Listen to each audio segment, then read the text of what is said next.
සියලු දෙනාම සාදු කියලා নমස්කාරය කියන වාසය සමාදන්. නමෝ තස් භගවතු වරහතෝ සම්මා සම්බුද්දස්ස. නමෝ තස් භගවතු වරහතෝ සම්මා සම්බුද්දස්ස. නමෝ තස් භගවතු වරහතෝ සම්මා සම්බුද්දස්ස. බුද්ධං සරණං ගච්ඡාමි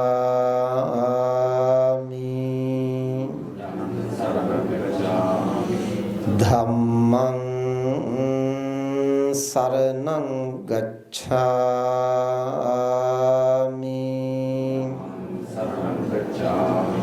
සංඝං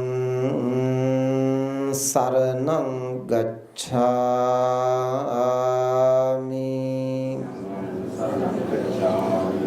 ဒုတိယံ පි බුද්ධං සරණං ගච්ඡාමි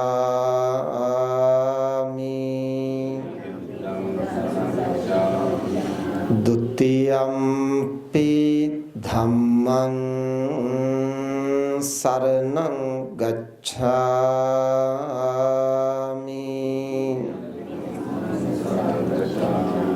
ဒုတိယံ පි සංඝං සරණං ගච්ඡාමි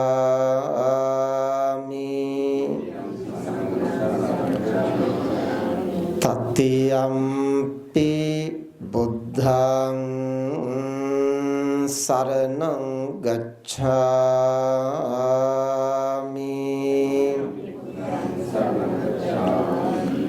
တတိယံ පි ධම්මං සරණං ගච්ඡාමි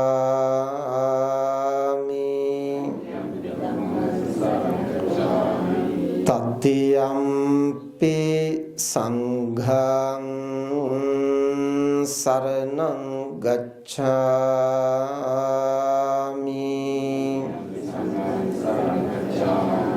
တိ සරණ ගමනං සම්පුන්නං පානාති පාතා වේරමණී සික්ඛාපදං සමාදියාමි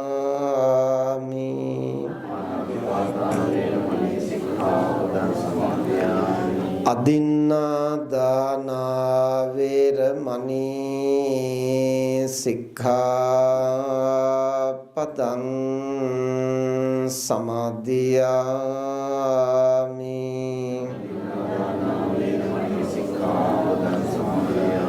කාමේසු මිච්ඡාචාරා වේරමණී සික්ඛාපදං සමාදියාමි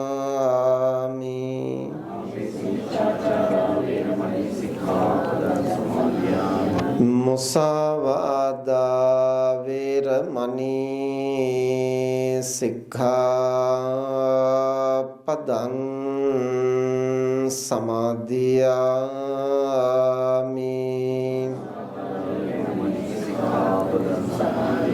සුරාමේරය මජ්ජපමා දට්ඨානා වේරමණී සික්ඛාපදං සමාදියාමි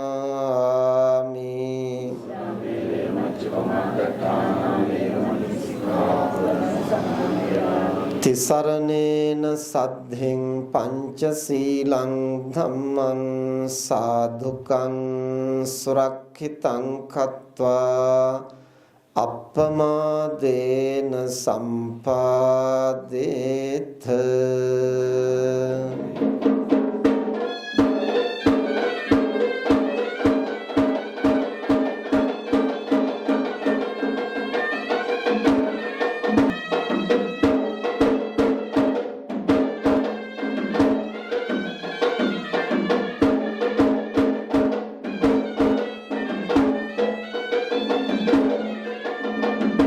සමන්ත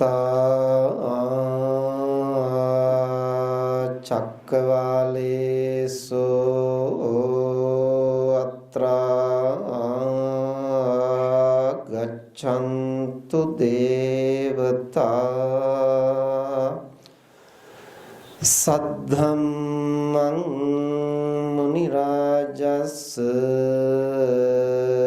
සුනන්තෝ සග්ග මොක්ඛදං ධම්ම ශ්‍රවණ කාලෝ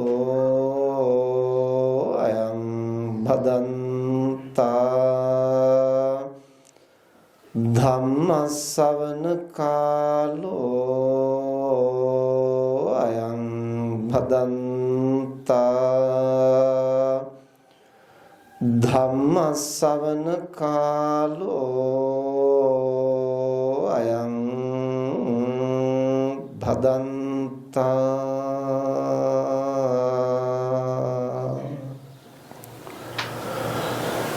නමෝ තස් භගවතෝ අරහතෝ සම්මා සම්බුද්දස්ස නමෝ තස් භගවතෝ අරහතෝ සම්මා සම්බුද්දස්ස නමෝ තස් භගවතෝ අරහතෝ සම්මා සම්බුද්දස්ස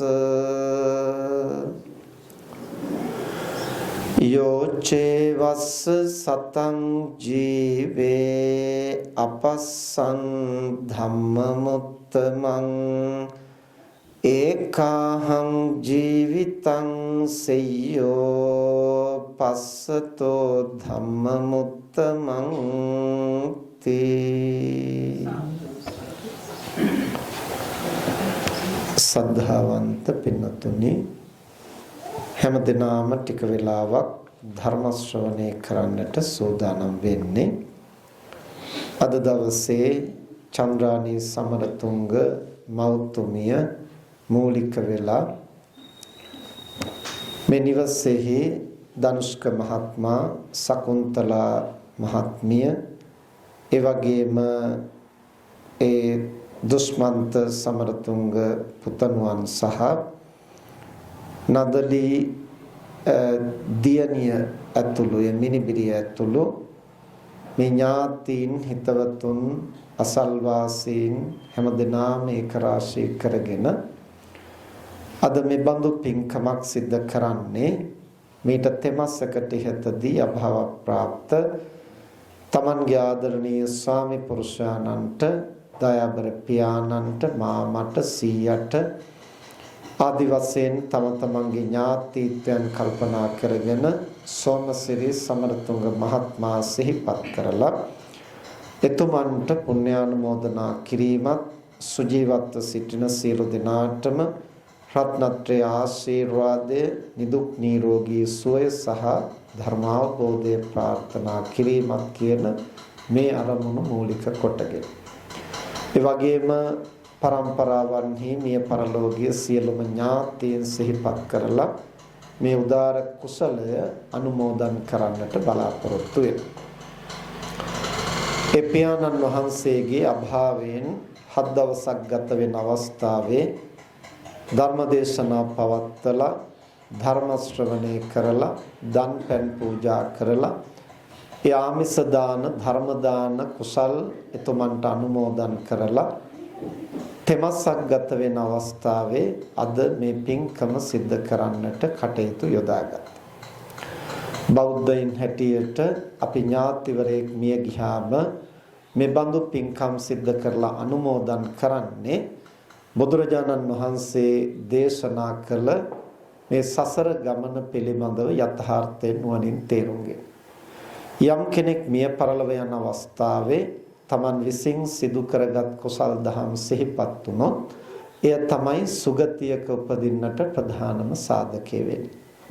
මිය ගියාට පසු ඥාතීන් විසින් හිතවතුන් විසින් යම් කුසල ක්‍රියාවක් සිදු කරලා අනුමෝදන් කරනවා නම් ඒක 7 දවසෙන් 3 මාසෙන් අවුරුද්දෙන් ආදි වශයෙන් දින නියම කරගෙන හරි Tamanට ඉඩ තියෙන කවර අවස්ථාවක හරි ඒ බඳු පින්කම් සිදු කරලා අනුමෝදන් කරනවා නම් ඒ අය කොතනක හෝ ඉඳලා සතුටු සිතින් අනුමෝදන් වෙනවා නම් ඒ ලබා ඇති ආත්ම භාවය සුවපත් කරගන්නටත් මතු භව ගමන සුවපත් කරගන්නටත් පින් අනුමෝදන් වීම විශේෂ හේතුවක් වෙනවයි කියන බව බුදුරජාණන් වහන්සේ දේශනා කළා. ඒ කාරණේ නුවණින් තේරුම් අරගෙන තමයි අභාව ප්‍රාප්ත ඥාතීන්ගේ භව ගමන සුවපත් කරන්නට මේ බඳු පින්කම් සිදු කරන්නේ. ඒ බඳු පින්කම් කරනකොටත් අපි මේ පින්කම් දෙවිධයකින් කරන්නට සැලකිලිමත් වෙනවා. ආමිස දාන සහ ධර්ම දාන වශයෙන්. ආමිස දානය කියන්නේ ජීවිතේ පවත්වා ගන්නට අවශ්‍ය ප්‍රත්‍යපහසුකම් ආහාර වාසස්ථාන බෙහෙත් ඇඳුම් පැළඳුම් ආදී දේවල්. එතකොට මේ බඳු දේවල් පරිත්‍යාග කළාම තව කෙනෙකුගේ ජීවිතය සුවපත් වෙනවා. ඒ කුසල බලය Tamanටත් අනුමෝදන් වෙන සියලු දෙනාටම සසර ගමනේ ප්‍රත්‍යපහසුකම් වලින් ආඩ්‍ය වූ සුවපත් ජීවිතයක් ගත කරන්න හේතු වෙනවා. කොයිතරම් සුවපත් ජීවිතයක් ගත කළා වුණත් ಗುಣ නුවණ නැතිනම් ඒ ජීවිතේ බොහොම අර්ථ ශූන්‍යයි. ඒ නිසා ಗುಣ නුවණ වැඩෙන හැටියට තමයි අපි අන් අයගේ ಗುಣ නුවණ දියුණු කරන්නට උපකාර වෙන ධර්ම දාන. ධර්ම දානය කියන්නේ තව කෙනෙකුගේ ගුණය නුවණ අවදි කරගන්නට උපකාර වෙන ධර්මෝපදේශ. ඒ බඳු ධර්මෝපදේශ ලබා දීලා තමනුත් ශ්‍රවණය කරලා ඒ කුසලයේ අනුමෝදන් කළාම Tamanටත් අනුමෝදන් සියලු දෙනාටත් සසර ගමනේ ගුණ නුවණ දියුණු කරගන්නට ඒ කුසලයේ හේතු වෙනවා. ගුණ නුවණ කොයිතරම් තිබුණා වුණත් කන්නා දින්න නැතිනම් ඉන්න හිටින්න තනක් නැතිනම් ලෙඩට දුකට බෙහෙත් තේත් නැතිනම් ඒ ජීවිතේ බොහොම කර්කශයි. ඒ නිසා ජීවිතයක් සුවපත් වෙන්නට කය සුවපත් වෙන්නටත් ඕන මනස ගුණ නුවණින් පෝෂණය වෙන්නටත් ඕන මේ දෙපසින්ම අංග සම්පූර්ණ ජීවිතයක් පවත්වා ගන්නට උපකාර වෙන හැටියට තමයි අපි මේ ගුණ සමරු පින්කම් වලදී ආමිස දාන ධර්ම දාන කියන දෙවිධයෙන්ම පින්කම් සිද්ධ කරලා අනුමෝදන් කරනවා. දෙහෙට දවසේ දන් පැන් පූජා කරලා ඒ කුසලය ආමිස දාන මේ කුසලය අනුමෝදන් කරනු මේ සන්ධ්‍යා භාගයේ හැම දිනාටම ආරාධනා කරලා මේ ඒක රාශී කරගෙන සූදානම් වෙන්නේ ධර්ම දානමේ ධර්ම ශ්‍රවණමේ කුසලයේ සිද්ධ කර.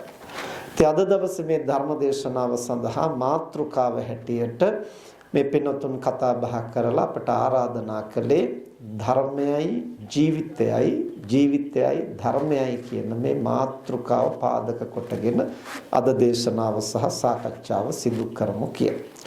තොර ධර්මයයි ජීවිතයයි ධර්මයයි කියලා ආයේ ඒ පැත්තට මේ පැත්තට දෙපැත්තටම කියන්නේ මොකටද? එහෙම කියන්නේ අපිට දෙපැත්තටම ඒක අර්ථවත්ව පාවිච්චි කරන්නට පුළුවන් නිසා. ඒ කියන්නේ ධර්මයයි ජීවිතයයි කියලා කිව්වහම දහම තුලින් අපිට ජීවිතය දකින්නට පුළුවන්. අපි ධර්ම කාරණයක් දන්න ඕන දැන් බණ අහනකොට ඒ අහන දහම් කරුණ තුලින් අපට ජීවන අත්දැකීම් විශ්ලේෂණය කරගන්න. උදාහරණයක් ඇටියට දැන් මෙතන වාඩි වෙලා බණ අහනකොට අපි ලෙඩවීමේ දුක ගැන කතා කළොත් දැනට අපට ලෙඩක් නැති වුණාට අපට ජීවිතේ හැදිලා ලෙඩ දුක් හැදිලා අත්දැකීම් තියෙනවා. ඒතර දහම් කරුණු පැහැදිලි කරනකොට ඒ ධර්ම කාරණා තුලින් අපට අර ජීවන අත්දැකීම විශ්ලේෂණය කරගෙන එතන මොකද්ද සිද්ධ වුනේ මොකද්ද ඇත්තට මෙතන උනේ කියන එක දකින්න. දැන් එහෙම ජීවිතය තුළින් ධහම දකින්නොත් ධහම තුළින් ජීවිතය දකින්න පුළුවන්. ඒ වගේම ජීවිතය තුළින් ධහම දකින්න පුළුවන්. ඒ කියන්නේ බණක් ධහමක් අහන්නට නෑ. හැබැයි අපි හිටි හැටිය ලෙඩ වෙනවා. ලෙඩ වුණාට පස්සේ අපිට ඕන නම් ඒ රෝගය තුළින් ධහම දකින්න. දැන් මේ අවස්ථා දෙකේදීම අපි ගොඩක් දෙනා කරන එක් දෙයක් තමයි බාහිර සිදුවීම අපි ධර්මානුකූලව විග්‍රහ කරගන්නට වෑයම් කරනවා. ඒක හොඳයි ඒක අවශ්‍යයි. හැබැයි බාහිර සිද්ධිය විග්‍රහ කරගත්ත පමණින් අපි නිවැරදිව ධර්මයේ දකින්නේ නැහැ. උදාහරණයක් හැටියට අපි ගත්තොත් දැන් පසුගිය කාලේ සුලිකුණාටුවක් ඇවිල්ලා ගම් වතුර ගලලා නාය ගිහිල්ලා මහ විපතක් වුණා. දැන් අපි හිතමු මේ සිද්ධිය දිහා අපි ධර්මානුකූලව බැලුවොත් ඉතින් කෙනෙකුට කියන්නට පුළුවන් ඉතින් ඒක සබාධමේ හැටි. ඒක ධර්ම නියාමය. එහෙම නැත්නම් ඒක ඍතු විපර්යාසය නිසා ඇතිවෙච්ච ඍතු නියාමේ ප්‍රතිඵලය. ඊළඟට අනිත්‍ය ධර්මය. දැන් මෙහෙම අපිට එක එක ආකාරයෙන් මේක දකින්නට පුළුවන්. ඒ වගේම තවත් අපි ඒක තව එහාට විග්‍රහ කරගත්තොත් මේ தત્ත්වයේ ගොඩ නැගුණේ මොකක් නිසාද? ඒකට බලපාපු සාධක මොනවාද? එතකොට ඒ සාධක අපිට වළක්වන්න පුළුවන්. ඒ සාධක වළක්වන්න බැරි නම් ඒකට යට වෙච්ච පිරිසගේ ජීවිත රැකගන්නේ කොහොමද? ඒකට අපිට මොකද්ද කරන්න පුළුවන්? නැවත එසේ නොවේ. දැන් මේ විදිහට අපිට ලෝකයේ පිළිබඳ විවිධ සංස්කරණයන් කරන්න පුළුවන්. හැබැයි ඒ ටික කරන්න අපිට දහමම අවශ්‍ය නැහැ. ඒ ටික භෞතික විද්‍යාවෙන් එතකොට භූ විද්‍යාවෙන් කාලගුණ විද්‍යාවෙන් ඕවෙනුත් කරන්න. එතකොට ඒ වගේ විද්‍යාවක් පාවිච්චි කරලත් අපිට ඒ ටික කරන්න පුළුවන්. ධර්ම යොදාගෙනත් අපිට ඒ ටික විග්‍රහ කරගන්න පුළුවන්. අපිට අර විදිහේ යම්කිසි ශාස්ත්‍රයක් පාදක කරගෙනත් ඒක කරන්න පුළුවන්. හැබැයි එතන වැදගත්ම කොටස තමයි ඒ සිදුවීම පිළිබඳව මගේ මනස ප්‍රතිචාර දක්වන්නේ කොහොමද? අන්න ඒගේ මනස ප්‍රතිචාර දක්වන්නේ කොහොමද? අන්න එතන තමයි අපි වටහා ගත යුතු ප්‍රධාන ධර්මයේ තියෙන්නේ. ඒ මොකද මේ සසර ගමන පිළිබඳ ප්‍රධාන සාධකය වෙන්නේ මේ බාහිර සිදුවෙන සිදුවීම් නෙමෙයි. ඒවට මගේ මනස ප්‍රතිචාර දක්වන විදිහයි අපි අවබෝධ කරගන්නේ. බාහිර සිදුවෙන සිදුවීම් ඉතින් අපට ධර්මයේ දන්නේ නැතත් අර වගේ විද්‍යාවක් ඉගෙනගෙන යම් ප්‍රමාණයකට ඒක අපේ සාමාන්‍ය දැනීමත් එක්කලා යම් දේවල් අපිට කළමනාකරණය කරගන්න පුළුවන්. අර වගේ විද්‍යාවක් ඉගෙන ගත්තාම එහෙම නැත්නම් ඒ වගේ විද්‍යාත්මක දැනුමක් තියෙන කෙනෙකුගෙන් උපදේශයක් ගත්තාම අපිට ඒවා කළමනාකරණය කරගන්න පුළුවන් යම් ප්‍රමාණයකට. බොහෝ දෙනා ධහම දකින්නවා කියලා වෑයම් කරන්නේ ඒ Tamanගෙන් පරිබාහිර දේ විස්තර කරගන්න විග්‍රහ කරගන්න. ඒක එපා කියනවා නෙමෙයි. ඒකත් අවශ්‍යයි. හැබැයි ඊට වඩා අවශ්‍ය මොකද්ද? ඒ බාහිර සිදුවෙන දේ මත නෙවෙයි මම ශෝක වෙනවද මම සතුටු වෙනවද කියන එක තීරණය. ඒ බාහිර සිදුවීම මත නෙමෙයි මට එකෙන් ලාභයක් වෙනවද අලාභයක් වෙනවද කියන එක තීරණය. ඒ බාහිර සිදුවීම මත නෙමෙයි මගේ සසර ගමන එකෙන් දික් වෙනවද කෙටි වෙනවද කියලා තීරණය. දැන් ඒ ගම් වතුර සහ නායාමෙන් පස්සේ අපි දැක්කා රූපවාහිනියේ ප්‍රවෘත්ති වලට පෙන්නනවා එක අම්මා කෙනෙක් කියනවා මම දැන් පටාචාරාවක් වෙලා. ඉතින් මට එතනදි කල්පනා වුණා ඇත්තටම ඇයට පටාචාරාවක් වෙන්නට පුළුවන් නම් මේ සිද්ධ මහා වෙච්ච මහා විනාශයට එයම ප්‍රමාණවත්. ඒකම ප්‍රමාණවත්. ඇයි ගම් ගණන් යට කරගෙන ගියා වුණත් මිනිස් ජීවිත බොහෝ ප්‍රමාණයක් විනාශ වුණා වුණත් ඒක වළක්වා ගන්නට පුළුවන් වුණා නම් හොඳයි. නමුත් ඒක වළක්වා ගන්නට බැරි වුණත් යම් කෙනෙකුට ඒ තුලින් ධහම දකින්නට පුළුවන් නම් ඇයට එයම තමයි ලොකුම සම්පත. නමුත් පටාචාරා ගැන කතා කරනකොට අපට මතක් වෙන්නෙම පටාචාරාවගේ මුල් අවස්ථාව විතරයි. ඇයට සැමියා නැති වුණා, දරුවෝ නැති වුණා, අම්මා තාත්තා නැති වුණා, ගේ දොර නැති වුණා, උන් හිටි තැන. ඔය ටික තමයි අපි පටාචාරාව කියලා ගන්න. ඒ විතරක් නෙමෙයි පටාචාරාව. ඇය සියලු දුකෙන් නිදහස් වුණා. ඒත් පටාචාරාව තමයි. ඇයි අපි ඒක දකින්නේ නැත්තේ? අපි ඒකේ තරම් වැදගත් කරුණක් හැටියට අපිට සිහි වෙන්නේ පටාචාරාව කියනකොටම අපිට මතක් වෙන්නේ දරුවෝ නැති වෙච්ච එකයි අම්මා තාත්තා නැති වෙච්ච එකයි සැමියා නැති වෙච්ච එකයි වස්ත්‍රපිලි නැතුව බුදුහාමුදුරුවෝ ළඟට සිහිසුන්ව නිනව් නැතුව දුවගෙන ගිය කතන්දර ටික විතරයි. එතකොට ඒ ගැන හිතලා තමයි අර මෑණියොත් කියන්නේ මම දැන් පටාචාරාවක් වෙලා. ඉතින් මට ඒක කියනකොට හිතුනේ ඇත්තටම ඇයට පටාචාරාවක් වෙන්නට පුළුවන් නම් ඒ සිද්ධිය පාදක කොටගෙන ඒකගේ සසර ගමනේ මහා ලාභයයි. ඇයි පටාචාරාවට තමන්ගේ සැමියා නැති වුණා තමයි. දරුවෝ දෙන්න නැති වුණා තමයි. අම්මා තාත්තා නැති වුණා තමයි. ගේ දොර නැති වුණා තමයි. උන් හිටිතන් නැති වුණා තමයි. ඇඟේ වස්ත්‍රය පවා නැති වුණා තමයි. සිහි කල්පනාවක් නැති වුණා තමයි. හැබැයි බුදුරජාණන් වහන්සේගේ මඟ පෙන්වීම තුළින් නැගණියනි සිහිය පිහිටුවා ගන්න කියලා කිව්වහම ඇයට පුළුවන් වුණා සාංශාරිකව තමන් ප්‍රගුණ කරපු සති සම්පජඤ්ඤේ අවදි කරගෙන ඒ බාහිර සිදුවීමේ යථාර්ථය විතරක් නෙමෙයි. ඒකට මගේ මනස මේ විදිහෙන් ප්‍රතිචාර දක්වන්නේ ඇයි? මරුණු සැමියා ඇත්තටම ආපහු නැගිටලා આવොත් ඇය කැමති වෙනවද? අපි කවුරුත් එහෙම පිළිගන්නට සූදානම් නැහැ. මැරිච්ච කෙනා ආයේ ඔන්න ආවා මේ ගෙදර ඉන්නවා කිව්වොත් අපට උන් හිටිතන් මතක නැති වෙයි. එහෙනම් මැරුණු කෙනා ආපහු වෙනවට අපි කැමතිත් නැහැ. මැරුණු බවක් දන්නවා. මැරෙන බවක් දන්නවා. ඒක ස්වභාවික සිදුවීමක් බවක් දන්නවා. ඕන කෙනෙක් අකල් මරණ වලටපත් වෙන්න පුළුවන් කියලාත් දන්නවා. දැන් එවනම් එතනද අපට ප්‍රශ්නේ තියෙන්නේ. නෑ එතන නෙමෙයි ප්‍රශ්නේ තියෙන්නේ. ඒ සම්බන්ධව අපේ මනසේ කැළඹීම. ඒකයි නිතරම අපි සිහිපත් කරන්නේ අපි පොකුණුවිට පන්සලට ඇවිදින් මාස කිහිපයක් ගත වෙනකොට රේරුකාණේ මහානායක හාමුදුරන්ගේ ශිෂ්‍ය හාමුදුර නමක් හිටියා හේන්ගොඩ කල්යාණ ධම්ම කියලා. තාම සත්පුරුෂ ගුණ ඇති උතුමේ. අපි දුරින් ඇසුරු කළ වසර කිහිපයක් සමීපව ඇසුරු කරන්න ලැබුණේ මාස දෙක තුනක්. මම නොවැම්බර් මාසේ දවසක පොකුණුවිට පන්සලට ආවේ. උන්වහන්සේ ඊළඟ අවුරුද්දේ අප්‍රේල් මාසේ 11 වෙනිදා උදෑසන අපවත් වුණා. 10 වෙනිදා රාත්‍රියේ උන්වහන්සේ හොඳට hina වෙලා කතා කරලා ගිහින් සතපුණා. උදේ බලනකොට දොරකඩ මලකම්. ලොකු හාමුදුරුවෝ අපවත් උනායි කියලා කිව්වහම මම දුවගෙන ගිහිල්ලා උන්වහන්සේගේ දේහය ඔසවලා බලනකොට තවම ඇඟේ රස්නේ තියෙනවා. පපුව ගොරගොර ගාලා සද්දය ඇහෙනවා. මම කිව්වා ලොකු හාමුදුරුවෝ අපවත් වෙලා නැහැ අපි ඉක්මනට අරගෙන යන් රෝහලට. වෛද්‍යවරයෙක් වෙද මහත්තයෙක් එතන ඉඳලා නාඩි අල්ලලා බලලා කිව්වා හාමුදුරනේ කලබල වෙලා වැඩක් නැහැ. ලොකු හාමුදුරුවෝ දැන් විනාඩි 15කට විතර කලින් අපවත් වෙලා. දැන් මොකුත් කලබල වෙන්න දෙයක් නැහැ. මේ ඇඟේ තාම රස්නේ තියෙන එකයි. දැන් කරන්න තියෙන උන්වහන්සේගේ අවසාන කටයුතු ටික සීකල්පනාවෙන් ඒ ටික සැලසුම් කරන. දැන් ওই වෙනකොට මම මහාන වෙලා අවුරුදු 10ක්. මම මහාන වෙච්ච දවසේම යනුන්ට බණ කියන්න පටන් ගත්තා. ඒතර ඒ වෙනකොට මම අවුරුදු 10ක් අනුන්ට බණ කියලා තියෙනවා. තමන්ගේ ඥාතීන් මැරිලා ශෝක වෙන අයගේ හිත හදලා තියෙනවා. ඒ වගේම මලගෙවල් වල ගිහිල්ලා අනුශාසනා කරලා තියෙනවා. මලමිනි මගේ අතින් කපලා බලලා තියෙනවා. මරණානුස්සති භාවනාව කරලා තියෙනවා. මමත් මැරෙනවා අන් අයත් මැරෙනවා කියලා මම හොඳට තේරුම් අරන් තියෙනවා. නිසා මරණය කියන එක මට අමුත්තක් නෙමෙයි. හැබැයි ලොකු හාමුදුරුවෝ අපවත් වෙච්ච දවසේ මගේ මනසට මොකද්ද තද කම්පනයක් දැනෙන්න ගත්තා. එදා උන්වහන්සේගේ දේහය ආපහු ගෙනල්ලා මිනි පෙට්ටියේ තැන්පත් කරලා ධර්මශාලාවේ තිබ්බට පස්සේ මම පැය ගාණක් එතනට වෙලා වාඩි වෙලා තේරුම් ගන්න උත්සාහ කළේ එක් දෙයයි. මොකද්ද? මරණය ගැන නෙමෙයි. මරණය ගැන මට අමුතුවෙන් එතනදී ඉගෙන ගන්නට තරම් විශේෂ දෙයක් තිබුණේ නැහැ. මොකද ඒ වෙනකොටත් මම මරණය ගැන ඕන තරම් හිතලා තිබුණා, කල්පනා කරලා තිබුණා, අනිත් අයටත් කියා දීලා තිබුණා. මට තේරුම් ගන්න බැරි වෙච්ච කාරණේ තමයි එච්චර දන්නා මරණය සිද්ධ වුණාම මට මෙච්චර කම්පනයක් ඇති වෙන්නේ. එතනයි මට තිබිච්ච ගැටලුව.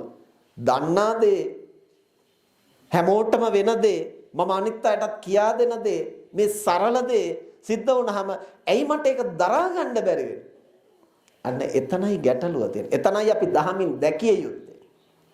එදා තමයි ජීවිතේ පළවෙනි වතාවට මම තේරුම් ගත්තේ ඇත්තටම කෙනෙකුගේ අභාවයේදී අපි හඬා වැළපෙන්නේ ඒ පුද්ගලයා මැරිච්ච නිසා නෙවෙයි කියලා. ඇයි? අපිට බැලුව බැලමට පේන්නේ මැරිච්ච නිසා යඬන්නේ. දැන් මේ ගම් වතුර ගලපු නිසා, මුහුද ගොඩ ගලපු නිසා, නාය ගිය නිසා, අඹදරුවන් නැති වෙච්ච නිසා තමයි දැන් මේ ශෝකය කියලා එහෙම තමයි පේන්නේ. පටාචාරවත් හිතුවේ එහෙම තමයි.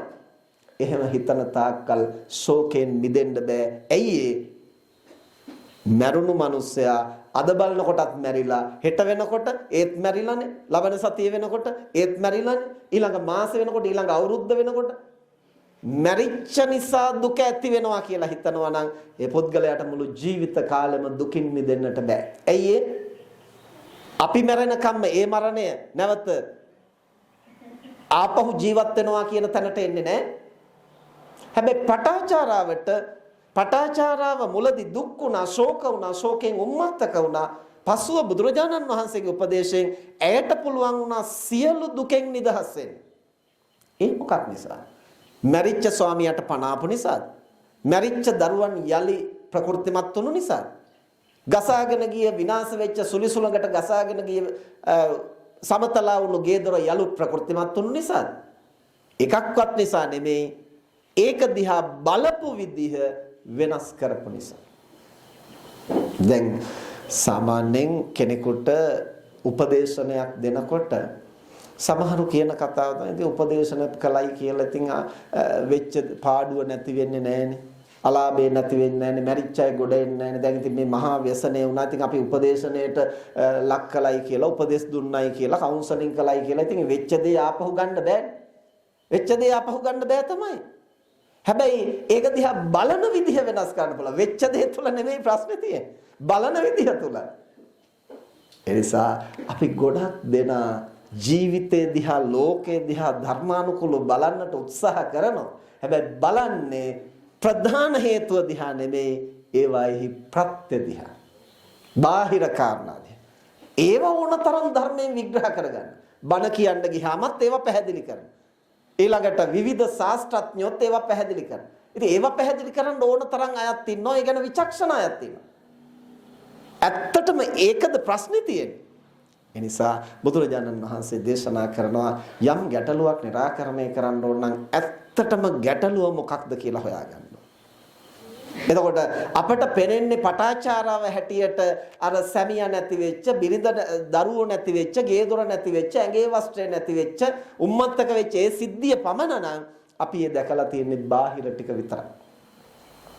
අභ්‍යන්තරය දකින්නට අපි ධර්මානුකූලව සමත් වුණොත් එතනයි පටාචාරාවගේ වැදගත්කම තියෙන්නේ, වටිනකම තියෙන්නේ, අර්ථ සම්පන්න බව තියෙන්නේ. එතනයි දහම තුලින් ඉපදිච්ච පටාචාරාවයි. අර ඉන්නේ ශෝකයේ තුලින් කඩා වැටුණු පටාචාර. ඒක අපි කාටත් පොදු ධර්මතාවය. ඒකයි අමුතුවෙන් දකින්න දෙයක් නැහැ. අමුතුවෙන් කතා කරන්න දෙයක් නැහැ. අමුතුවෙන් බණ පොතේ ලියන්න දෙයක් නැහැ. ඒක මහා අරුමයක් නෙමෙයි. අම්මා තාත්තා නැති වෙනවා, දරුවෝ නැති වෙනවා, සැමියා නැති වෙනවා, ගේ දොර නැති වෙනවා, උන්හිටි තැන් නැති වෙනවා, උම්මත්තක වෙනවා කියන එක අමුතුවෙන් බණ පොතක ලියන්න තරම් වැදගත් කාරණයක් නෙමෙයි. වැදගත් උනේ මොකක්ද? ඇය මේ සිදුවීම දිහා දැකපු දැක්ම එතනයි දහම තියෙන්නේ. ඒ නිසා දහමින් දකිනකොට ඇයට පුළුවන් වුණා අර සියලු දුක ශෝකයන් යලි නොහට ගන්නා ආකාරයෙන් ප්‍රහාණය කරන්න. ඒ නිසා අපි ගොඩාක් දෙනෙක් දහම තුලින් ජීවිතේ දකිනවා, ජීවිතේ තුලින් දහම දකිනවා කියන කාරණය සමහර වෙලාවට හිතලා තියෙන්න පුළුවන්. හැබැයි හිතාගෙන ඉන්නේ, හිතලා තියෙන්නේ බොහෝ වෙලාවට අර බාහිර සාධක ටික. තථාගතයන් වහන්සේ දේශනා කරනවා මේ ලෝකේ දේවල් සිද්ධ වෙන්නේ හේතු ප්‍රත්‍ය කියන ප්‍රධාන කරුණු දෙකක් තියෙනවා. ඒක හේතුකව නෙමෙයි, බහු හේතුක. ඒ බහු හේතුන් අතර එකක් හෝ කිහිපයක් මූලිකයි.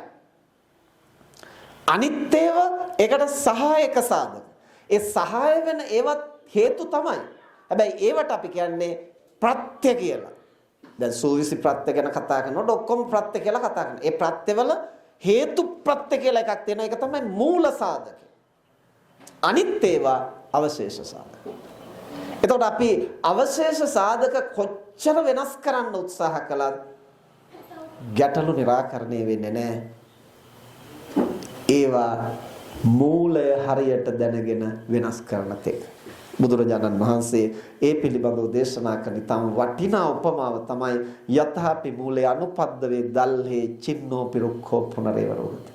මුදුන් මුල සහිත ගහක මුදුන් මුලයි අවශේෂ මුල් ටිකයි පේන්නේ නැති වෙන්න පුළුවන්. ඒක පොළවේ යට තියනවා වෙන්න පුළුවන්. අපිට ගහ හැටියට පේන්නේ කඳයි අතු ටිකයි කොළ ටිකයි.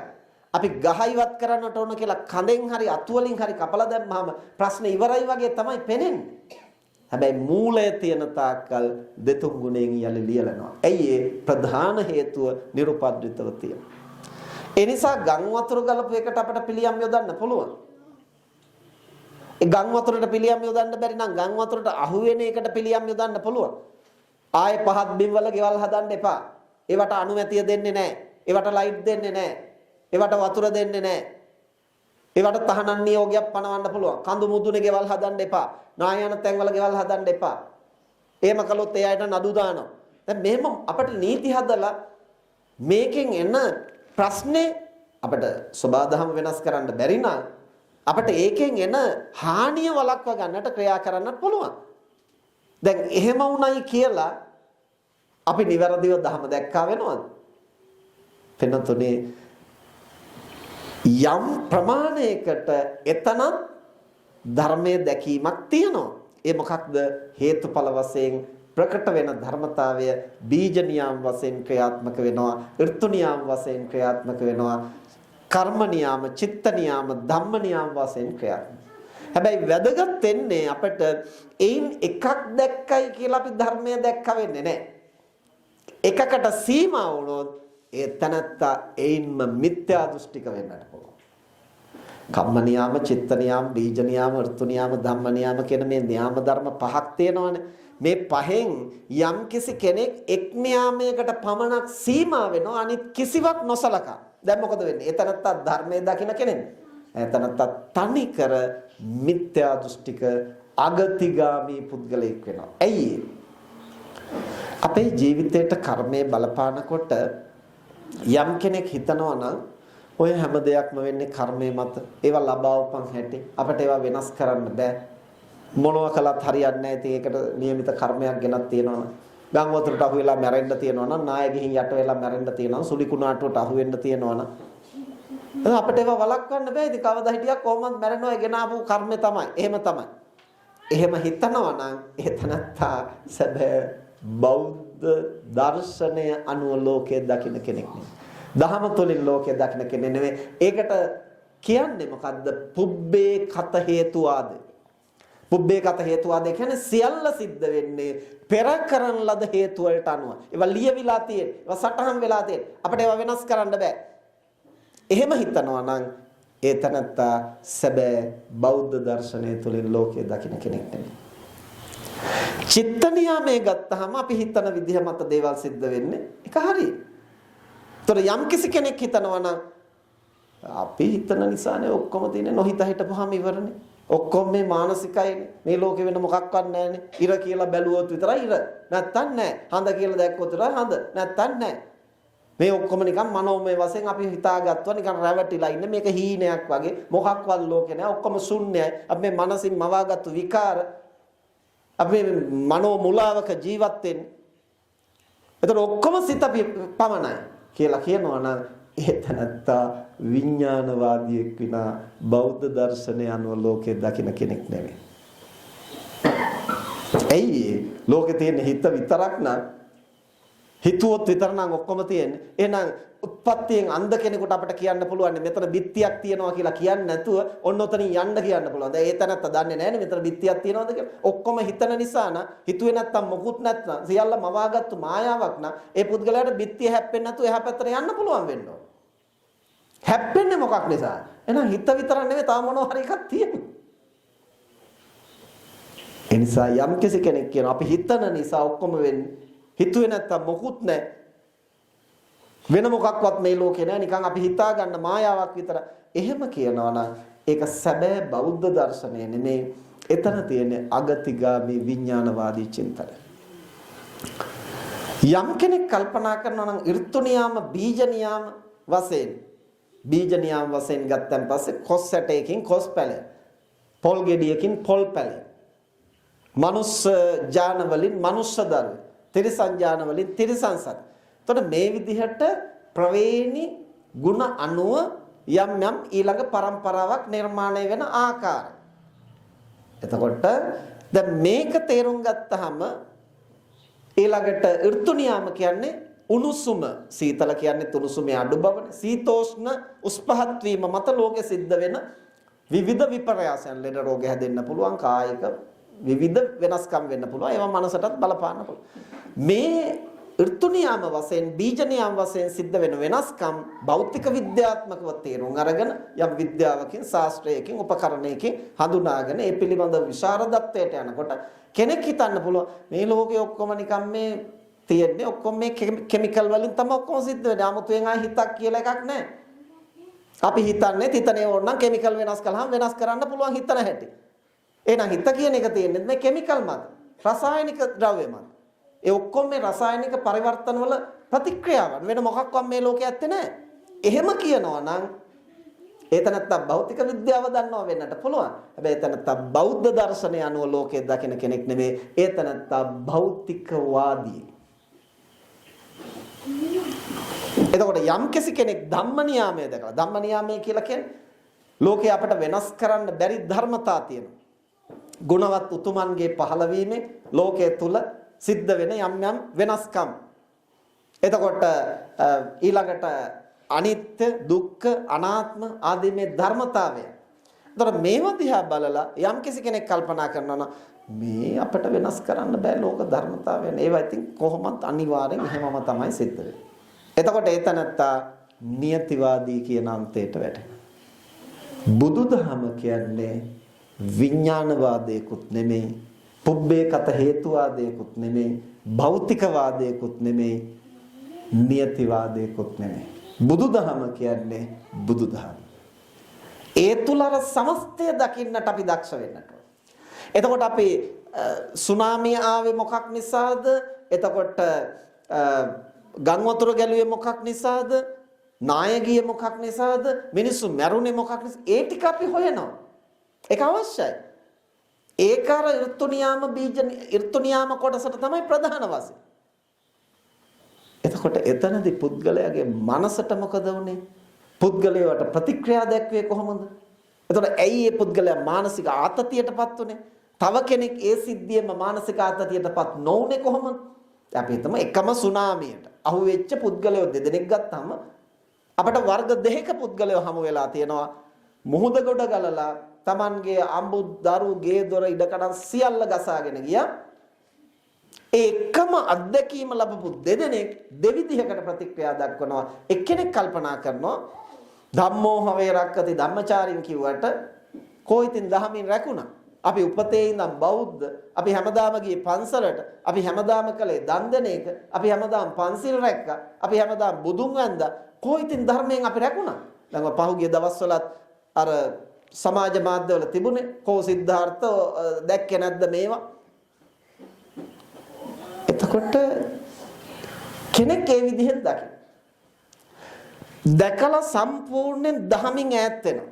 මේ දහම ඇසුරු කළාට වැඩක් නැහැ. කොයිතික සියල්ල විනාශ වෙනවා නම් කොයිතින් මේ බුද්ධ ධර්මයෙන් අපට යහපතක් වුණා? තව කෙනෙක් ඒ අත්දැකීමම ලබලා කල්පනා කරනවා සියල්ල නැති වුණත් මගේ ජීවිතේ රැකුනේ මම මොකක් හරි කරපු මේ කුසල බලයක් නිසා, ප්‍රතිපත්තියක් නිසා.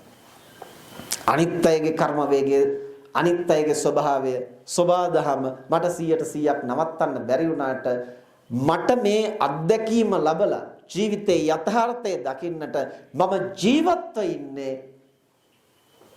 මොකක් හරි ශක්තියක් මා තුළ තියෙන නිසා. එහෙම හිතලා වඩාත් දහමට නැඹුරු වෙච්ච අය හිටියා. එකම සිද්ධිය. දෙගොල්ලට මුහුද ගොඩ ගැලුවේ එක විදිහට. දෙගොල්ලටම එකම විදිහේ විනාශයක් සිද්ධ වුණා. හැබැයි දෙදෙනා ප්‍රතිචාර දක්වන්නේ දෙවිදිහකට. ඒක මුහුද ගොඩ ගැලීමේ ප්‍රශ්නයක්ද? එයගේ චින්තනයේ ප්‍රශ්නයක්. එනිසා අපි මේ ලෝකය වෙනස් කරන්නට, ලෝකය කියලා කියන්නේ කොමක්ද? මේ පංචස්කන්ධය, මේ බඹයක් පමණ වූ ශරීරය, විඥානය සහිත මේ කය තුලමයි සමස්ත ලෝකය බුදුහාමුදුරෝ දේශනා කළා. ඒතර බාහිර ලෝකයක් නැහැ කියන එක නෙමෙයි. හැබැයි අපේ ලෝකයේ තියෙන්නේ කොහෙද? මේ පංචස්කන්ධයත් එක්ක බැඳිලා. බාහිර ලෝකයක් තිබුණා වුණාට ඒකට අපි ප්‍රතිචාර දක්වන්නේ මේ පංචස්කන්ධය ඇසුරු කොටගෙන. ඒතර අපේ ලෝකය සම්පූර්ණයෙන් තීරණය වෙන්නේ මෙතන සැකසෙන දේවල්. ඒ නිසා තමයි ලෝකය භෞතික වශයෙන් එකක් වුණාට ඒ පුද්ගලයා ජීවත් වෙන ලෝකය පුද්ගලයාට අනන්‍යයි. ඒ නිසා තථාගතයන් වහන්සේ දේශනා කරනවා ඒ තමන්ට අනන්‍ය වූ ලෝකය හරියට අවබෝධ කරගන්නට පුළුවන් වෙන්නේ බාහිර විතරක් දැකලා නෙමෙයි, අපි දහම තුලින් තමන්ව අධ්‍යයනය කරන්නට වෑයම් කරනවා. ඒ නිසා ජීවිතයයි දහමයි, දහමයි ජීවිතයයි කියන මාතෘකාව යොදාගෙන තියෙන්නේ නිකම්ම මතු පිටින් දේවල් සිද්ධ වෙන්නේ කොහොමද කියලා දකින්නට නෙමෙයි, තමන්ගේ ජීවිතය ගත සිත දෙපස පිළිබඳව. කය දේවල් වලට ප්‍රතිචාර දක්වන්නේ කොහොමද? මනස ප්‍රතිචාර දක්වන්නේ. බාහිර ලෝකයේ දේවල් සිද්ධ වෙන්නේ කොහොමද? ඒවට මනස කොහොමද ප්‍රතික්‍රියා දක්වන්නේ? අන්න ඒ දෙපසම අපට විග්‍රහ කරගන්නට පුළුවන් වුණොත් තමයි ඒතනත්තා තමයි නිවැරදිව ධර්මයේ දකින්නට සමත් වෙන්නේ. ඒතනත්තා තමයි ප්‍රත්‍ය වගේම මූල හේතුන් දකින්නට සමත් වෙන්නේ. ඒතනත්තා තමයි බාහිර ලෝකය වෙනස් කරනවා වගේම අභ්‍යන්තර ලෝකය වෙනස් කරන්න සමත් වෙන්නේ. ඒ වෙනස්කම දහම තුලින් ඇති කරන්න පුළුවන් වෙච්ච නිසා තමයි පටාචාරාවට ලෝකය වෙනස් කරන්න බැරි වුණාට, මැරිච්ච සැමියාට පණ දෙන්න බැරි වුණාට, මැරිච්ච දරුවට පණ දෙන්න බැරි වුණාට, සුලි කුණාටුවෙන් වෙනසුණු ගේ දොර යලි ගොඩ නගන්නට බැරි වුණාට ඇයට පුළුවන් වුණා තමන්ගේ ලෝකය පරිවර්තනය කරන්න.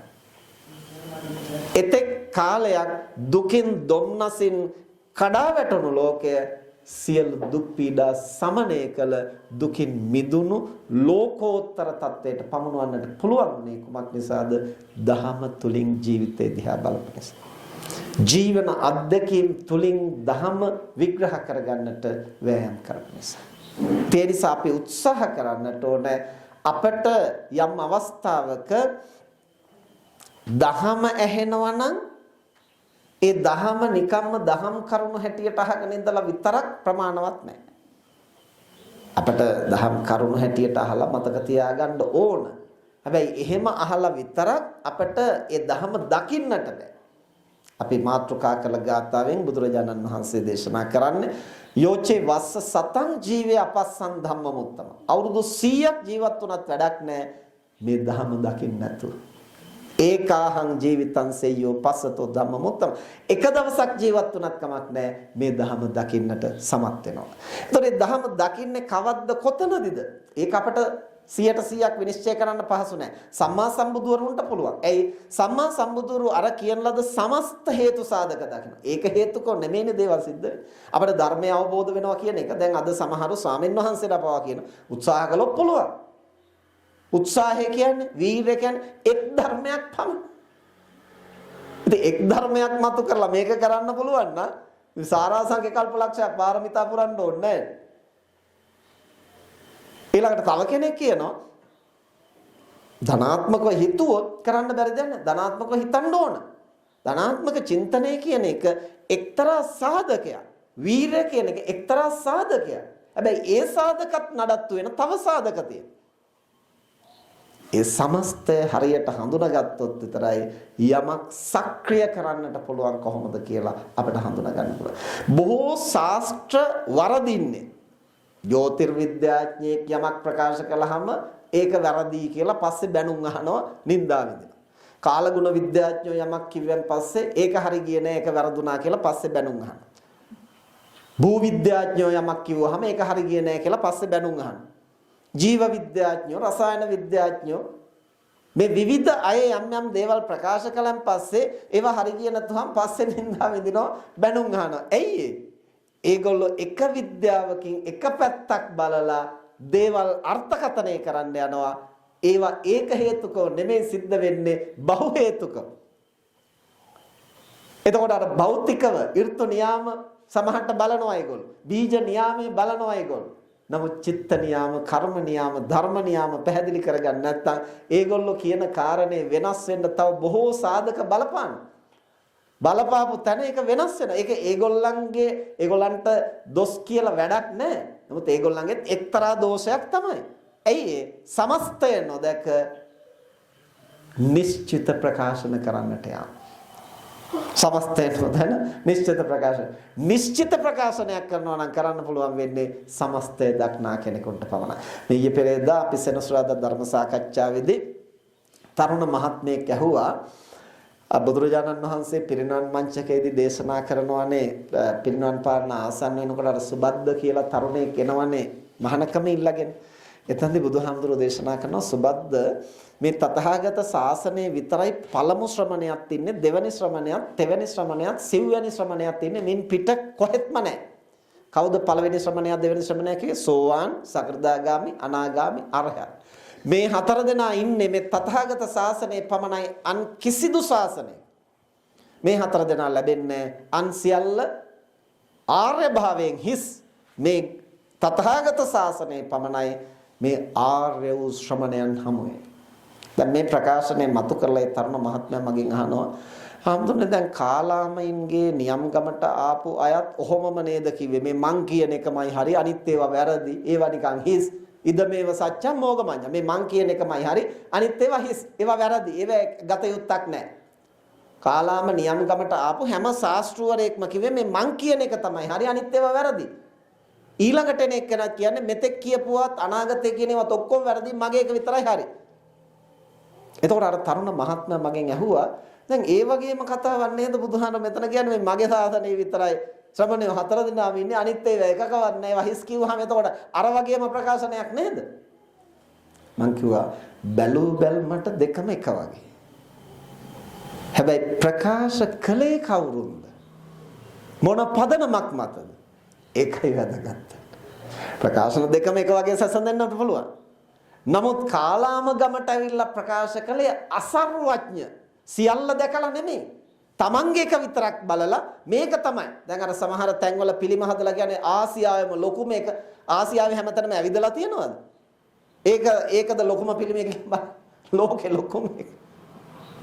තමන්ගේ තන හදාගත්තු පිළිම විතරයි දැකලා තියෙන්නේ. හැබැයි ඒකට කියන්නේ ආසියාවේ ලොකුම එක කියලා. ඒ වගේ තමන්ගේ දර්ශනය විතරක් දැකලා මේක තමයි හරි අනිත් ඔක්කොම වැරදි කියනවනම් ඒක නිකන් හිස් ප්‍රලාපයක් විතරයි. හැබැයි යම් කෙනෙක් සර්වඥ නම් සියල්ල දක්නා නුවණින් සමස්තය දකිනවනම් ඒ බඳු කෙනෙකුට අභීතව සිංහනාද කරන්න පුළුවන් මෙය පමණයි. මින් පිටස්තර කිසිවක් නැහැ. ඉතින් මම ඒ තරුණ මහත්මයාට එතනදි සිහිපත් කළා අංගුත්තර නිකායේ ඒකක නිපාතේ ඕනනම් අරගෙන බලන්න. නාහම් භික්කවේ අඤ්ඤං ඒක ධම්මම්පි සමනුපස්සාමි. මෙහෙම ප්‍රකාශ කරපු දේශනා ගොඩක් තියෙනවා. මහණෙනි මේ ධර්මයේ හැර අන් කිසිදු ධර්මයක් මම දකින්නේ නැහැ. මෙබඳු ඵලයක් ඇති කරන මෙබඳු යහපතක් ඇති කරන. එහෙම දේශනා කරන්න පුළුවන් වෙන්නේ මොකක් නිසාද? සර්වඥ නිසා. සර්වඥයි කියන්නේ අර හාත්පසින් සිදුවෙන සෑම සාධකයක්ම දකින. එතකොට අපිට එහෙම දකින්නට බැරි නම් අපි නිශ්චිත ප්‍රකාශන වලට නොයා යුතුයි. ඒ වෙනස් වෙන්නට පුළුවන්. ඒ වෙනස් වෙන්නට පුළුවන් සාධක මොනවද? මොන පැති ගැනද අපි අවධානය යොමු කරන්න ඕන කියලා විමසා බලන්නට. ඒ නිසා දැන් ඔය අපි කම්ම නියාම, චිත්ත නියාම, බීජ නියාම, ඍතු නියාම, ධම්ම නියාම කිව්වේ දැන් ඔය පැති පහ බලන්න පුළුවන් නම් හරියටම හරි නේද කියලා හිතෙන්න පුළුවන්. ඔය පැති පහ කියන්නේ එකක ප්‍රභේදයන් විතරයි. මොකද්ද? එක හේතුඵල ධර්මතා. හේතුඵල කියන එක් සිද්ධාන්තයක ප්‍රභේද ටිකක් විතරයි ඔය. ඊට පස්සේ ඒකත් ආපහු ගත්තාම චිත්ත නියාමයේ කියන එක ආපහු සිත් 89ක් චෛතසික 52ක් මේ විදිහට බෙදෙනවා. ඒවා තුලත් ප්‍රභේද තියෙනවා. ඊට පස්සේ සිතක් ගත්තාම ඒවා චෛතසික වශයෙන් ආපහු බෙදෙනවා. ඊළඟට ඒ හේතුඵල කියන ධර්මතාවය ගත්තාම අනිත් පැත්තෙන් අපි තව දකින්න ඕන පරමාර්ථ වශයෙන්. අපි තව දකින්න ඕන ත්‍රිලක්ෂණ වශයෙන්. අපි තව දකින්න ඕන චතුරාර්ය සත්‍ය. ඔය ක්‍රම හතරට දකිනවා නම් අන්නේ තනත්තා නිවැරදිව ලෝකයේ දැක්කා වෙනවා. ඒකට කියනවා විපස්සනා. විපස්සනා කියන්නේ විවිධේන පස්සතිති විපස්සනා. විවිධාකාරයෙන් දකිනවා යමක් දිහා. කොහොමද? පරමාර්ථ වශයෙන් බෙදා බලනවා. ඒක බුදුදහමේ තියෙන විශ්ලේෂණ න්‍යාය. බෙද බෙදා බලනවා. නාම රූප කියලා දෙකට බෙදලා බලනවා. පංචස්කන්ධ කියලා පහට බෙදලා බලනවා. ආයතන කියලා 12ට බෙදලා බලනවා. ධාතු කියලා 18ට බෙදලා බලනවා. පරමාර්ථ කියලා 82කට බෙදලා බලනවා. 82කින් එකක් නිර්වාණය. ඒක අයින් කළාම ලෞකික ධර්ම 81කට බෙදලා තියෙනවා. ඒවට කියනවා පරමාර්ථ. ඒයි පරමාර්ථ කියන්නේ බෙදලා අන්තිමට හමු වෙන ශක්තිය ඒක ආයෙ බෙදන්න බෑ. දැන් භෞතික විද්‍යාඥයොත් එහෙම කිව්වා පරමාණු. ඒක තමයි පරම අණුව. ආයෙ බෙදන්න බෑ කියලා. දැන් ඒ අයම කියනවා නෑ ඒක ආයෙ බෙදන්න පුළුවන්. ඒක ඇතුළේ තියෙන උපපරමාණු කාංශ. තථාගතයන් වහන්සේගේ දේශනාව ආයෙ වෙනස් වුන්නේ නෑ. ඇයි උන්වහන්සේ බුදු වෙලාමයි මේ ටික දේශනා කරන්න පටන් ගන්නේ. ආයෙ පස්සේ බුදු වුණා. දැන් විද්‍යාඥයන්ට වෙලා තියෙන්නේ මොකද්ද? ඒගොල්ලෝ යමක් දැනගෙන ප්‍රකාශ කරනවා. හැබැයි පස්සේ ඒගොල්ලන්ගේ ඥාණය මොහු කුරා යනවා. දැනුම මොහු කුරා යනවා. වයස මොහු kuraa යනවා. එතකොට ඒගොල්ලන්ට පේනවා ඒගොල්ලෝ කිව්ව එකේම දෝෂයක්. තවත් පරිශ්‍රණයක් කරනකොට වෙනත් ආකාරයෙන් එක නිෂේධ වෙනවා. තව කෙනෙක් වෙනත් පැත්තක් පෙන්වනවා. එතකොට මුලින් පැහැදිලි කරපු સિદ્ધාන්තවල සංශෝධන කරන්නට වෙනවා. ඇයි අසර්වඥව දේවල් ප්‍රකාශ කරන්නේ? තථාගතයන් වහන්සේ සර්වඥ වෙලයි දේශනා කරන්න පටන් ගත්තේ. ඒ නිසා බුදු වෙච්ච ගමන් දෙසූ දේ පිරිනිවන් මංචකයේ දෙසූ දේ අතර යම් තාක් දේ දෙසුවා නම් ඒ කිසි තැනක සංශෝධන නැහැ.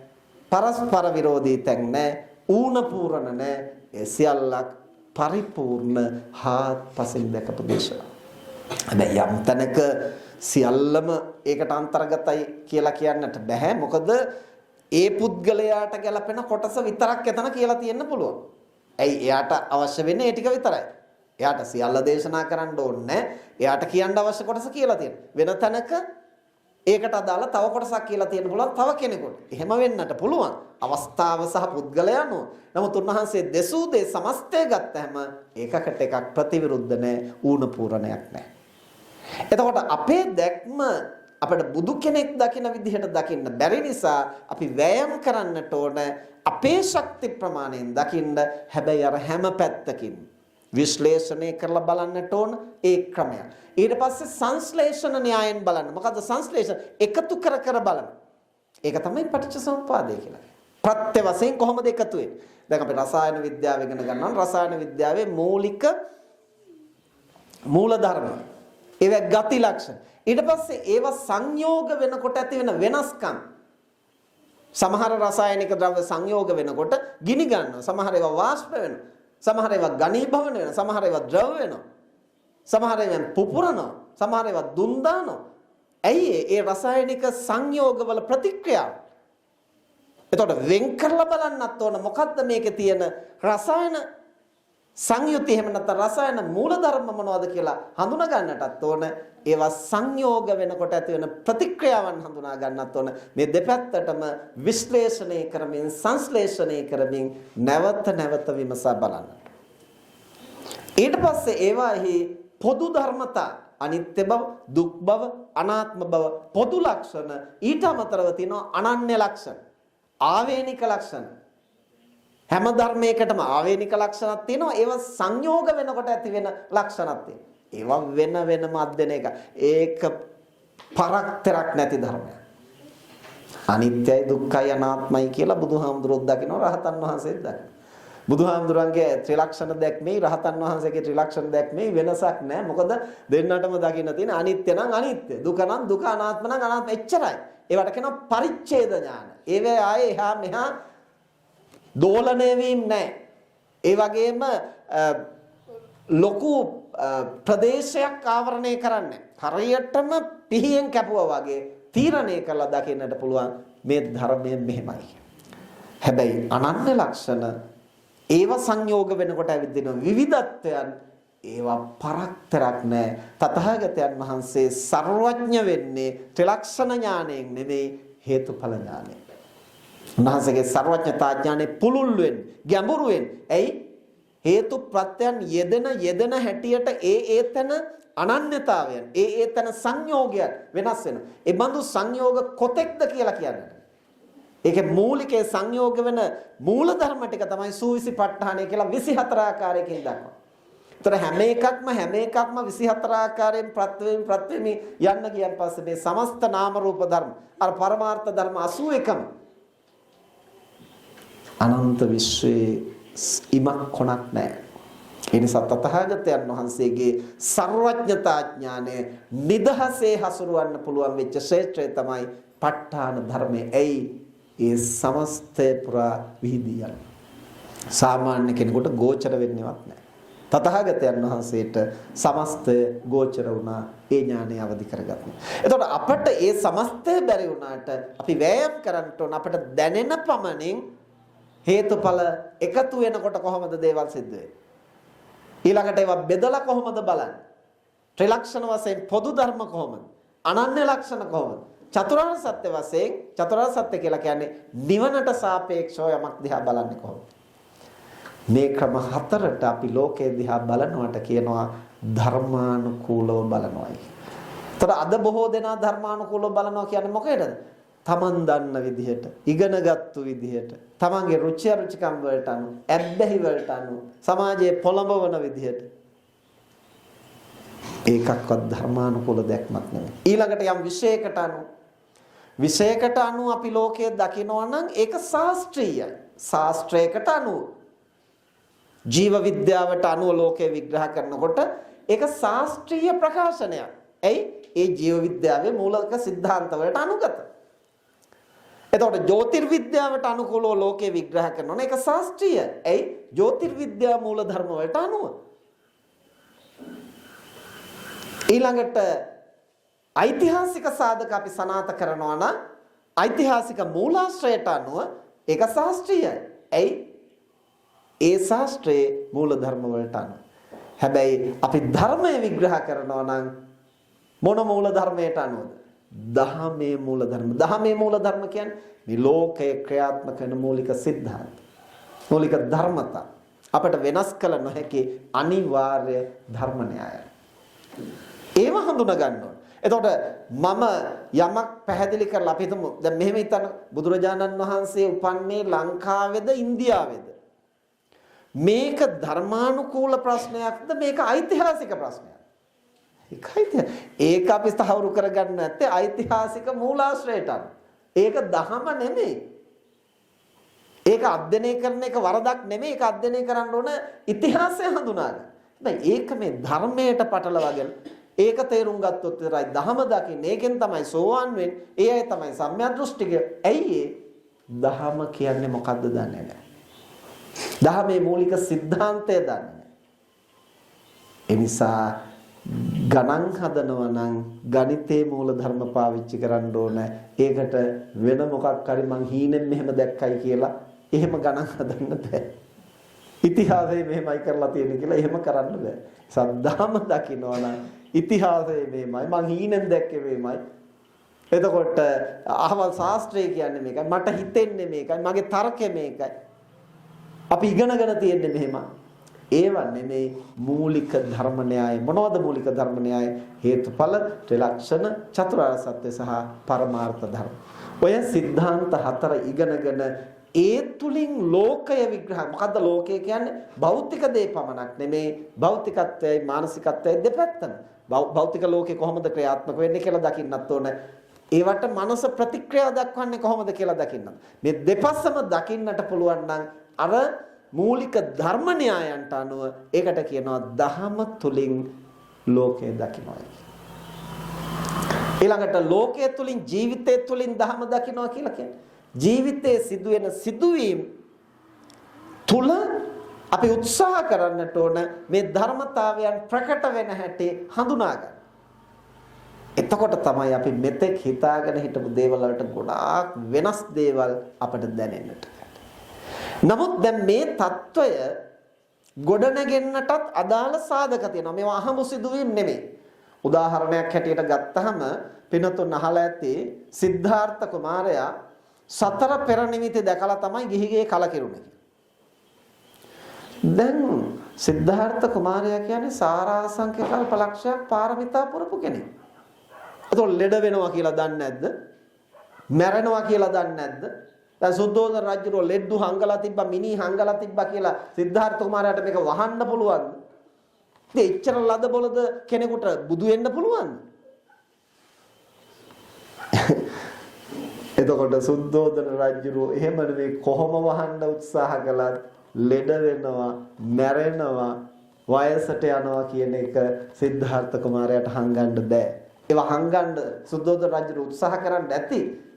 නමුත් ඒක හංගන්න බෑ. එහෙනම් හංගන්න බැරි වුණා නම් අර ලෙඩෙක් මහල්ලෙක් දැකලා තමයි කලකිරුනේ කියන්නේ. ඒක නෙවෙයි වෙනතුනේ කාරණේ අපේ මනසට මේ ධර්මතා ස්පර්ශ වෙන්නට හැම මොහොතෙම ස්පර්ශ වෙන්නේ ලෙඩ දැක්ක පමණට අපට ඒ පිළිබඳ දහම වැටහෙන්නේ නැහැ. මලමිනි දැක්ක පමණට අපට දහම වැටහෙන්නේ නැහැ. එහෙනම් ඉතින් වෛද්‍යවරුන්ට කොච්චර වැටහෙන්න ඕනද?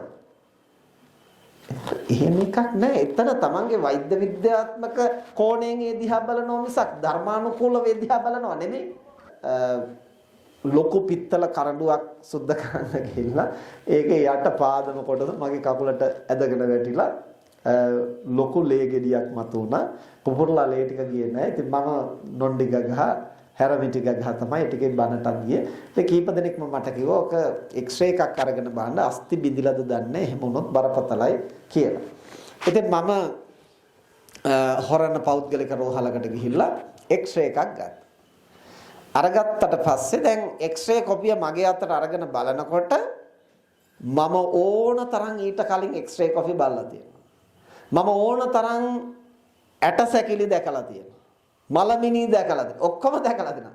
හැබැයි මේ මගේ කකුල ඇටසැකිල්ලනේ කියලා දැනෙනකොට මට දැනෙච්ච දේ මට ජීවිතේ කවදාවත් වෙන කිසිදු ඇටසැකිල්ලක් බලලා කිසිදු එක්ස්රේ කොපියක් දැකලා මට ඒ වැටහීම ඇවිත් නැහැ. මට එදා හිතුණා ශරීරයේ සියලුම කොටස් වල එක්ස්රේ කොපි අරගෙන එකට එකතු කරලා රූපයක් හදලා තියාගන්න ඕනේ ඒ තරම් වටිනවා කියලා. මොකද ඒ දැනෙන දේ මේ මම කියලා මගේ කියලා හිතාගෙන ඉන්න. එතකොට එහි අස්ති කොටස් ටික. අපිට වෙන කෙනෙකුගේ යට සැකිල්ලද මේ යට සැකිල්ල මේ මිනිහා බය වෙන්නත් පුළුවන්. ඒකෙන් විදර්ශනා වඩන්න ඔක්කොම කරන්න. මේ තමන්ගේ ඇතුළත තමන්ගේ යට සැකිල්ල පේනකොට ඒ දැනෙන දේ හැම විටම මතුවෙන්නේ නැහැ. සිද්ධාර්ථ කුමාරයාට උනේ මලමිනි නොදැක්ක ප්‍රශ්නයක් නෙමෙයි, ලෙඩ්ඩු නොදැක්ක ප්‍රශ්නයක් නෙමෙයි, වයස්ගත වෙච්ච අය දැක්ක නැති ප්‍රශ්නයක් නෙමෙයි, ශ්‍රමණයෝ දැක්ක නැති ප්‍රශ්නයක්වත්, ඒව ගැන දැනුම නැති ප්‍රශ්නයක්වත් නෙමෙයි. ඒ යම් අවස්ථාවක් අපේ ජීවිතවල එළබෙනවා. ඒ දැනෙන දැනීම සමස්ත මනෝභාවයන් පරිවර්තනය කරන්න සමර්ථ වෙනවා. ඇයි ඒ ඥානය, ඒ අවබෝධය මතුවෙනවා. විද්‍යාචරණ අවබෝධය හරියටම තුනා නම් සම්පූර්ණ චර්යාත්මක වශයෙන් එක ප්‍රකට වෙනවා.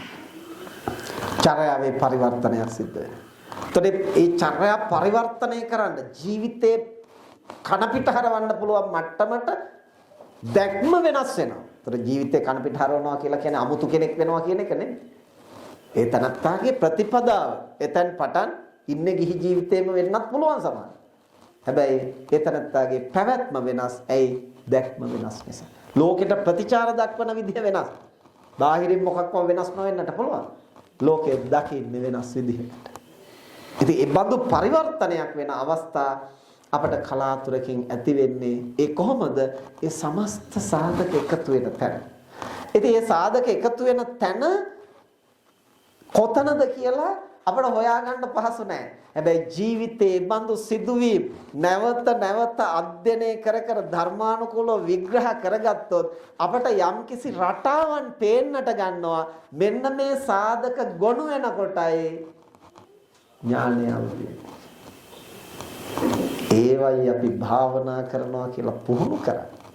පුහුණු කළ යුත්තේ නිකන් කකුල් නමාගෙන ඇස් තද කරගෙන මොකක් හරි එකක් මෙනෙහි කර කර ඉන්න එක විතරක් නෙමෙයි. එනිසා ඒ ජීවිතයේ සිදුවීම් ධර්මානුකූලව විග්‍රහ කරගන්නට වෑයම් කරනවා. එම් විග්‍රහ කරනකොට අපිට මේව තුළ යම් යම් රටා පෙනෙන්නට ගන්න. පොදු සාධක පෙනෙන්නට ගන්න. විශේෂ සාධක පෙනෙන්න ගන්න. ඒ සමස්ත ඒකරාශී කරලා බලනකොට අපට අනන්‍ය වූ පැහැදිලි චිත්‍රයක් අපට පෙනෙන්නට ගන්නවා. මෙන්න මෙහෙමයි දේවල් සිද්ධ වෙන්නේ.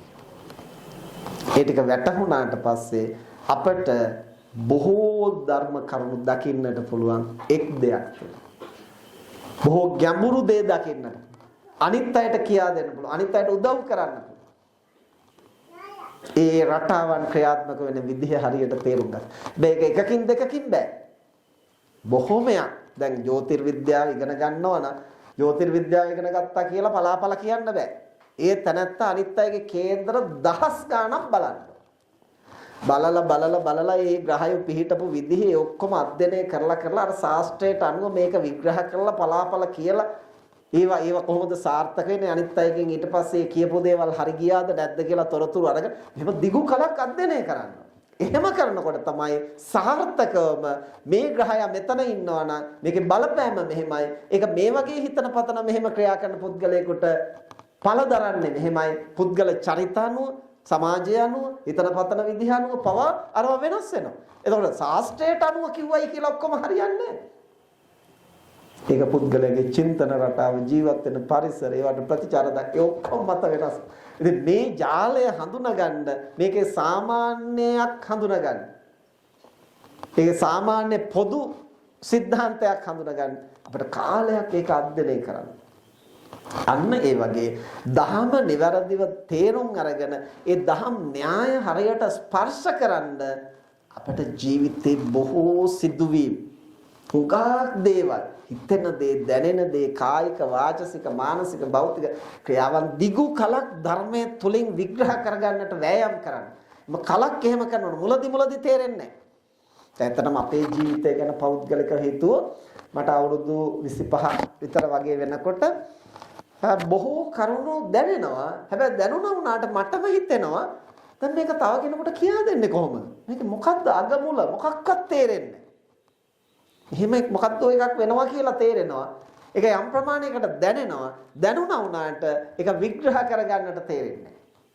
හැබැයි දැන් අවුරුදු 50 ඉක්මනකොට අපිට දැනෙන්න ගන්නවා ඒ දකින දේවල් වල යම්කිසි රටාවක් යම් ජාලයක් ඒවා එකිනෙක බද්ධ වෙන හැටි ඒවා ප්‍රතික්‍රියා දක්වන හැටි ඒවා තියෙන පොදු සාධක අනන්‍ය ලක්ෂණ වඩා ගැඹුරින් අපිට දැනෙන්න පෙනෙන්න ගන්නකොට තමයි අපිට ධර්මයේ වඩා ප්‍රකට වෙන්න ගන්න. එතකොට තමයි ධම් රසය කියන එක අපිට දැනෙන්නේ. එතකන් නිකන් අපි උඩින් පල්ලෙන් අහුලගෙන අරයා කියන. ඒ මුල් කාලේ තමයි අපිට අරහාමුදුරෝ කිව්වේ මෙහෙමයි මේ හාමුදුරෝ කියන්නේ මේක ඒ හාමුදුරෝ කලින් කිව්වේ මෙහෙම දැන් ඒවා වෙනස් කර. ඔය ඔක්කොම අර්බුද තියෙන්නේ අපිට අර පොතේ මෙහෙමයි මේ පොතේ මෙහෙම දැන් අපි මොකද්ද පිළිගන්නේ කොයිකද ඇත්ත? මේ අපිව මුලා කරනවා එක එක බොරු කියනවා අපිව රවට්ටනවා සමාජයේ නොමග යවන ওই ප්‍රශ්න ඔක්කොම තියෙන්නේ අනුමතය ඇතෙන්නේ අරයා මෙයා කිව්ව අර පොතේ මේ පොතේ තිබිච්ච ඇයි ඒ සයන් දැක්මක් නැහැ ජීවිතය ගැන දහම ගැන දහම් න්‍යාය තමන් හරියට ස්පර්ශ කරලා නැහැ ස්පර්ශ කරලා නැත්තම් ජීවිතේ දිහා බලන්නෙම ධර්මානුකූල න්‍යායෙන් නෙමෙයි නිකන් රුචි අරුචිකම් වල හැඟීම් වලට වහල් වෙන අනිත් අය කියන විදිහට ඉගෙනගත්තු ශාස්ත්‍රයකට සමාජ පෙළඹවීම මත ධර්මානුකූල විග්‍රහයක් නැහැ. එතකොට ජීවිතය තුලින් ධර්ම දැකලා නැත්නම් ඒක හුදු කටපාඩමක් වගේ ඕන තරම් දේවල් කියන්න පුළුවන් අනිත් අයට ප්‍රශ්නයක් වෙනකොට ඔරොත්තු දී ගන්න බෑ. ඇයි ඒ තැනත්තා ධර්ම තුලින් ජීවිතය දිහා බලලා නැහැ. ජීවිතය තුලින් ධර්ම දිහා බැලුවේ නැත්නම් අපට ඒ ජාලය පැහැදිලිව ප්‍රකට වෙන්නේ නැහැ. ඒ නිසා ජීවිතයයි ධමයි ජීවිතයයි කියන්නේ මේ දෙපසටම අපි වර්ණගලා බලන්නට ඕනේ. මෙහි සක්‍රිය වෙන ප්‍රධාන ධර්ම න්‍යාය තේරුම් ගන්නට. එතකොට එහෙම කරන්න පටන් ගත්තාම අපට ටික දැනෙන්නට ගන්නවා අර පොදු සාධක. එතකොට තමයි අපට යමක් හරියට කරන්නට ඒව ගොනු කරන්නට පුළුවන්. එතකොට තමයි අර කම්ම නියාම, චිත්ත නියාම, බීජ නියාම, ඍතු නියාම, ධර්ම නියාම මේවා ගොනු වෙන විදිහ. එතකොට පුංචි සාධක ගැන පවා අපි සැලකිලිමත් වෙනවා. ඇයි ඒකට අදාළව? දැන් එහෙම හිතනකොට මට නිතරම මතක් වෙන චරිත දෙකක් තමයි ජේසුස් වහන්සේ සහ සිද්ධාර්ථ කුමාරයා. ජේසුස් වහන්සේ කියලා කියන්නේ හොඳ සුවිශේෂ සත්පුරුෂ මිනිස්සෙක්. මේ ලෝකේ පහළ වෙච්ච සමාජ ශෝධනයක් කරන්නට මහජනයාට පිහිට වෙන්න උත්සාහ කරපු කාරුණික මිනිස්සෙක්. එතකොට ජේසුස් වහන්සේ ආවෙත් සමාජ ශෝධනයක් කරන්න. සිද්ධාර්ථ කුමාරයා ආවෙත් සමාජ ශෝධනයක් කරන්න. හැබැයි ජේසුස් වහන්සේට හොඳ අදහසක් තිබුණා වුණාට පාය කෞශල්‍ය අතින් දුර්වල වෙච්ච නිසා තමයි මේ වැඩේ වැඩි කාලයක් කරගෙන යන්න බැරි වුණේ. ඇන ගහලා මරලද. සිද්ධාර්ථ කුමාරයාට ඒ මහා කරුණාවත් එක්කම මහා ප්‍රඥාවක් තිබුණා. මේ සාධක කොහොමද ක්‍රියාත්මක වෙන්නේ? ඒක හරියටම පළ දරන්නේ කොහොමද? ඒ නිසා ජේසුස් වහන්සේ සරල විදිහට ආව සමාජ පරිවර්තනය කරන්න. සිද්ධාර්ථ කුමාරයා ඉහළින්ම ඇවිත් බැස්සා. ඇයි ඒ සාධක අත්‍යවශ්‍යයි සමාජ පරිවර්තනය කරන්න. කාලේ ද්වීපේ දේශේ කුලේ ඌව මේ පස්සේ හදාගත්තු අපබ්‍රංශ කුලේ ප්‍රතික්ෂේප කරපු බෝසතා බුදුහාමුදුරුවෝ ආයි කුලේ බලයිද? එහෙම කියන්නේ මේ හේතුඵල ගැලපීම නොදක්නා. කුලේ වැඩක් නැහැ තමයි නිවන් දකින්න. නිවන් දකින්න කුලේ වැඩක් නැති වුණාට අනුන්ට බණ කියන්න යනකොට බුදු වෙලා අනුන්ට දේශනා කරන්න යනකොට ඒක වැදගත් සාධකයක් වෙනවා. ඇයි බොහෝ බ්‍රාහ්මණයෝ බුදුහාමුදුරුවෝ ළඟට ආවේ ශාක්‍ය කුලෙන් ඇවිත් තියෙන්නේ. එයම එකම කාරණේ කරගෙන වෙන මොකුත් නැහැ. කුලය ගැන හිතන. අපි ගරු කළ යුතු කෙනෙක්. වැඳිය යුතු කෙනෙක්. ඉතින් කුලය ගැන නොහිතන කෙනාට ධර්ම අවබෝධ කරගන්න ආයේ කුලය අවශ්‍ය නැහැ. හැබැයි ඒ ගැන ඔළුව උදුම්මගෙන ඉන්න කෙනාට ඒ සාධකය අවශ්‍යයි. ඇයි විසෙන් විසනසන්නාසේ ඒ කුලමානය බිඳින්නට පුළුවන් වෙන්නේ කුලයෙන් ඉහළ තැනක උපන්නොත් විතරයි. මේ හැම දෙයක්ම සාධක. මේ හැම දෙයක්ම හේතුඵල. එතකොට ඒ සාධක ගැන හරියට විචක්ෂණ වුණු නිසා තමයි දැන් කවුද කිසා ගෞතමිය එනවා මැරිච්ච දරුවා කරපින්නගෙන.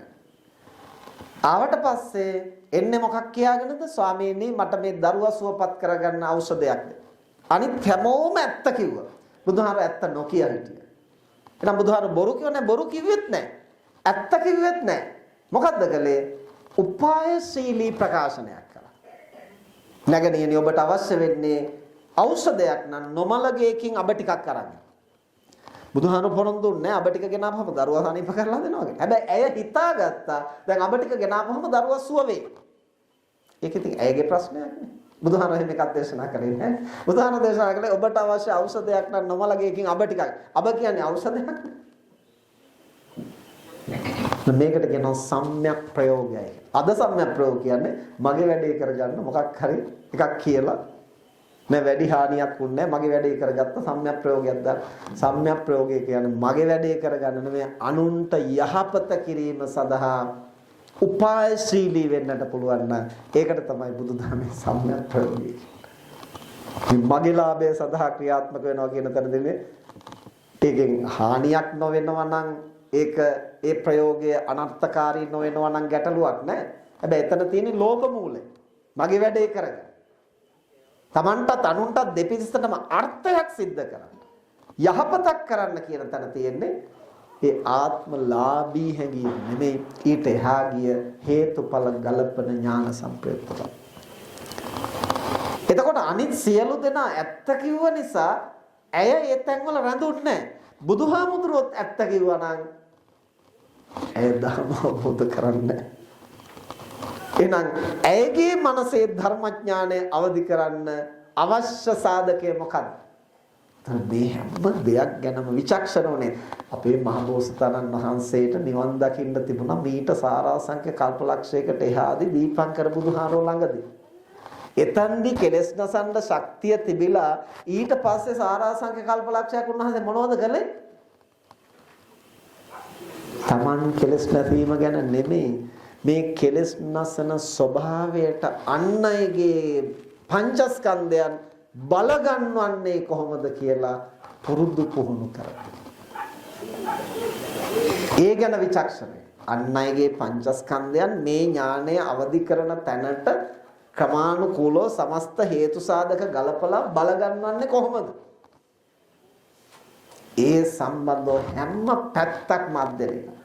මිනිමරුවාගේ මනස තුලත් අර මූල බීජයන් තියෙනවා නම් අවදි කරන්න පුළුවන්. අපි එන ගමන උද්දස්තර මහත්තයත් එක්ක කතා කරලා එතුමා ඥාන පිළිබඳ විශේෂඥයෙක් නිසා ඒවා කොහොමද කායික මානසික පරිවර්තනයන්ට බලපාන.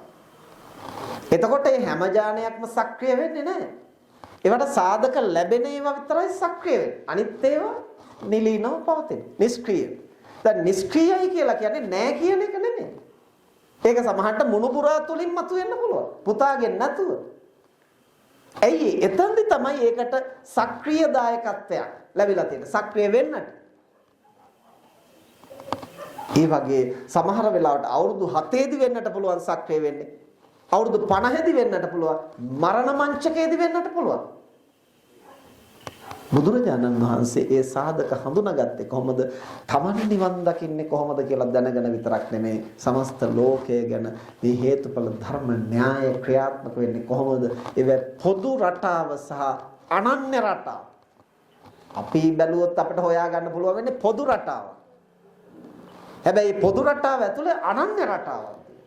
එතකොට තමයි ඒ පුද්ගලයා විශිෂ්ටයෙක් වෙන්නේ පිළිබඳ විසරදෙක් වෙන්නේ.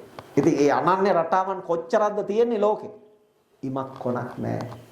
අන්නේ සමස්තයේ පිළිබඳ යම් කෙනෙක් විචක්ෂණ නම් ඒ තමයි සර්වය. ඉතින් අපිට එහෙම වෙන්න බැරි වුණාට අපි උත්සාහ කළොත් මේ පොදු සාධක පොදු රටාවන් අපිට හඳුනා ගන්න.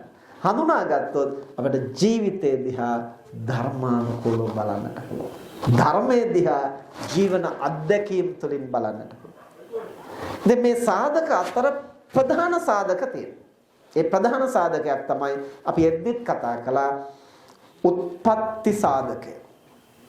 අපි සිද්ධ කරන කුසල කර්මයන්හි විපාක දෙආකාරයකින් ලැබෙනවා ප්‍රතිසන්දි විපාක සහ ප්‍රවෘත්ති විපාක. ප්‍රතිසන්දි විපාකය කියන්නේ උපතට බලපාන කර්ම වේගය. ප්‍රවෘත්ති විපාක කියන්නේ ඉපදුනාට පස්සේ මැරෙන තෙක් සැප දුක් ඇති කරන කර්ම වේගය. විපාකය කියන එක සැපද දුකද කියන එක එච්චර වැදගත් වෙන්නේ නැහැ නිවන් දැකීමේ පදනමට. වැදගත්ම සාධකේ වෙන්නේ උත්පත්ති සාධක. එයි උත්පත්ති සාධකයේ අකුසල කර්මයක් වුණොත් නිරය, තිරිසන්, പ്രേත, අසුර ඒ තැන්වල කොච්චර සැප සම්පත් ලැබුණත්, කොච්චර වාග්ය ලැබුණත්, බුද්ධෝත්පාද කාලයක ඉපදුණත්, සුදුසු ප්‍රදේශයක ඉපදුණත්, අංග ප්‍රත්‍යංග සම්පූර්ණ ලැබුවත්, ධර්මය ඇහෙන තැනක හිටියත් ග්‍රහණය කරන්නට බෑ, වැඩෙන්නට බෑ. උත්පත්ති සාධකයේ නිෂේධ වෙලා. ඒ වගේම මනුලෝ උපන්නොත් මනුලෝ උපදින්නෙම කුසල විපාකේ. හැබැයි කුසල විපාකයෙන් උනාට මනුස්ස ලෝකයේ උපදින අය කොටස් තුනකට බෙදන්න පුළුවන්. ත්‍රි හේතුක, ද්වි හේතුක සහ අ හේතුක. ත්‍රි හේතුක කියන්නේ අලෝභ, අද්වේෂ, අමෝහ කියන කුසල මූලයන් තුනම යෙදිච්ච කුසලයකින් තමයි එතනත් ඉපදිලා තියෙන්නේ. ඒ කියන්නේ පළමු සිත, උත්පත්ති සිත, එහෙම නැත්නම් ප්‍රතිසන්දි සිතේ අලෝභ, අද්වේෂ, අමෝහ කියන මූලයන් තුනම තියෙනවා. ඒ කියන්නේ ඥාන සංප්‍රයුක්තයි. සමහරු ද්වි හේතුකයි. ඒ කියන්නේ අලෝභ, අද්වේෂ කියන දෙක තියෙනවා. අමෝහය කියන ප්‍රඥාව නැහැ. ඒත් මනුලෝ උපදින්න පුළුවන්. ඉපදිලා ඉගෙන ගන්න, බණ අහන්න, බණ කියන්න, ව්‍යාපාර කරන්න, තර්ක විතර්ක කරන්න ඕන දෙයක් පුළුවන්. හැබැයි සූක්ෂම මේ කියන ලද හේතුඵල ත්‍රිලක්ෂණ චතුරාර්ය සත්‍ය පරමාර්ථ ධර්මාදී සියුම් ධර්ම ප්‍රත්‍යක්ෂ වෙන මට්ටමට ස්පර්ශ වෙන්නේ නැහැ. ඒවා ඉගෙන ගන්න බැරි කමක් නැහැ. කියා දෙන්න බැරි කමක් නැහැ. ඒවා Tamanට ප්‍රත්‍යක්ෂ වෙන මට්ටමට ස්පර්ශ වෙන්නේ නැහැ. උත්පත්ති සිතේ ඥානය නැති නිසා. අහේතුක කියන්නේ අලෝභ, අද්වේෂ, අමෝහ කියන හේතු තුනෙන් එකක්වත් එදිලා නැහැ. හැබැයි කුසල විපාකයක ඉපදිලා තියෙන්නේ අර හේතු දෙකත් නිෂේධ වෙලා දුර්වල වෙන නිසා. ඉතින් එහෙම අය උත්පත්තියෙම කායික, මානසික දුර්වලකම් වලින් අනු යමක් ගැඹුරින් තේරුම් ගන්නවා තියා තමන්ගේ දෛනික කටයුතු ටිකවත් තමන්ට කරගන්න. එහෙම අය අපිට බැලූ බැල්මටම හඳුනා ගන්න පුළුවන්. හැබැයි ද්වි හේතුක, ත්‍රි හේතුක අය අපිට බැලූ බැල්මට හඳුනන්නට බෑ. තමන්ට හඳුනන්න ලේසිත් නෑ, අනුන්ට හඳුනන්න ලේසිත් නෑ. පරචිත්ත විඥානයේ ඇති කෙනෙක් ධර්මයේ දන්නවනම් එහෙම කෙනෙකුට යම් ප්‍රමාණයකට උත්සාහයක් ගන්න පුළුවන්. ඒ 100%ක්ම නෙමෙයි. සම්මා සම්බුදු කෙනෙක් තමයි පරිපූර්ණ වශයෙන් ඒ ස්වභාවයන් ප්‍රත්‍යක්ෂ කරගන්න. ඉතින් අපිට දැනුණත් නොදැනුණත් උත්සාහ කරද්දී, වෑයම් කරද්දී ඒ ඥානය අවදි කරන්නට පුළුවන් වෙන්නේ දැන් අර ඥානවල සමස්ත මෞපියන්ගෙන් ආපු මූල ශක්තියින් තිබුණා වුණත් කොයිකද සක්‍රිය වෙන්නේ, කොයිකද සක්‍රිය නොවෙන්නේ කියලා තීරණය වෙනවා ලැබෙන සාධකත්වය. ඒ වගේම වෙන්නට පුළුවන් කොයි කාලෙද සක්‍රිය වෙන්නේ. සමහර දේවල් දැන් බාහිරින් නැති වුණාට අභ්‍යන්තරය තුල කුඩා කාලේ වෙන්න පුළුවන්, තරුණ කාලේ වෙන්න පුළුවන්, වයසට ගිහිල්ලා සමහර සාධක සක්‍රිය වෙන්නට පුළුවන්. ඒවත් එක්කලා ගතිගුණ වෙනස් වෙන්නට පුළුවන්. ඒ වගේම අපේ මනෝභාවයනොත් උත්පත්ති සිත ඥාන සංප්‍රයුක්ත නම් ඥාන සංප්‍රයුක්ත වෙච්ච පමණින් ඒ තනත්තා ධර්මය අවබෝධ කරනවා කියලා නියමයක් නැහැ. ඒක ප්‍රධාන සාධකය. හැබැයි ප්‍රධාන සාධකයේ සක්‍රිය වෙන්නට සත්පුරුෂ ශාස්ත්‍රය, සද්ධර්ම ශ්‍රවණය, යෝනිසෝ මනසිකාරය, ධර්මානුධර්ම ප්‍රතිපත්තිය කියන මේ වයින් නැවත නැවත බල ගන්නවට. එතකොට තමයි ශක්තිය අවදි වෙන්නේ. හරියට මැණික් ගලක් ඔපමට්ටම් කරනවා. එහෙම ඔප කරලා ගත්තේ නැතිනම් ශක්තිය තිබුණට වැහිලා තියෙනවා. නිලීනවා. අර ඥානවත්. එතකොට මහදන සිටු පුත්‍රයාට උනේ එහෙම. සාංශාරික වශයෙන් රහත් වෙන තරම් ශක්තිය තිබුණා. රහත් වුණා තියා සෝවන් උනේවත් නැහැ. ඇයි? ප්‍රධාන හේතුව තිබුණා. මූල සාධක තිබුණා. නමුත් සත්පුරුෂ ශාස්ත්‍රය, සද්ධර්ම ශ්‍රවණය, යෝනිසෝ මනසිකාරය, ධර්මානුධර්ම ප්‍රතිපත්තිය තුලින් බලගන්නුවේ නැතිනම් අර නිලීන ඥාන වගේ අර ඔක්කොම සැඟවිලා තියෙනවා, අවදි වෙන්නේ නැහැ. අවදි වෙන්නේ අර සාධකත් එක්ක. ඉතින් ඇත්තටම මේ ධහම හරියට අධ්‍යයනය කරනකොට, ඉගෙන ගන්නකොට අපිට මේ සාධක අපි අමුතුවෙන් හොය දඟලන්න දෙයක් නෑ. තථාගතයන් වහන්සේ සර්වඥතා ඥාණයෙන් අවබෝධ කරගෙන මෙන්න මේවයි සාධක කියලා දේශනා කරලා තියෙනවා. අපට තියෙන දැන් අවස්ථාවෝචිත ඒවා යොදා ගන්න පාවිච්චි කරන්න පුහුණු කරන්න. ඒ පුහුණු කිරීම සම්බන්ධව අවස්ථාවෝචිත බව තමයි අපි ටික ටික හඳුනා ගන්න. එහෙම නැතු අමුතුවෙන් හොය හොයා අපට දඟලන්නට දෙයක් නැහැ. එතකොට සමහර කෙනෙකුගේ දැන් කවුද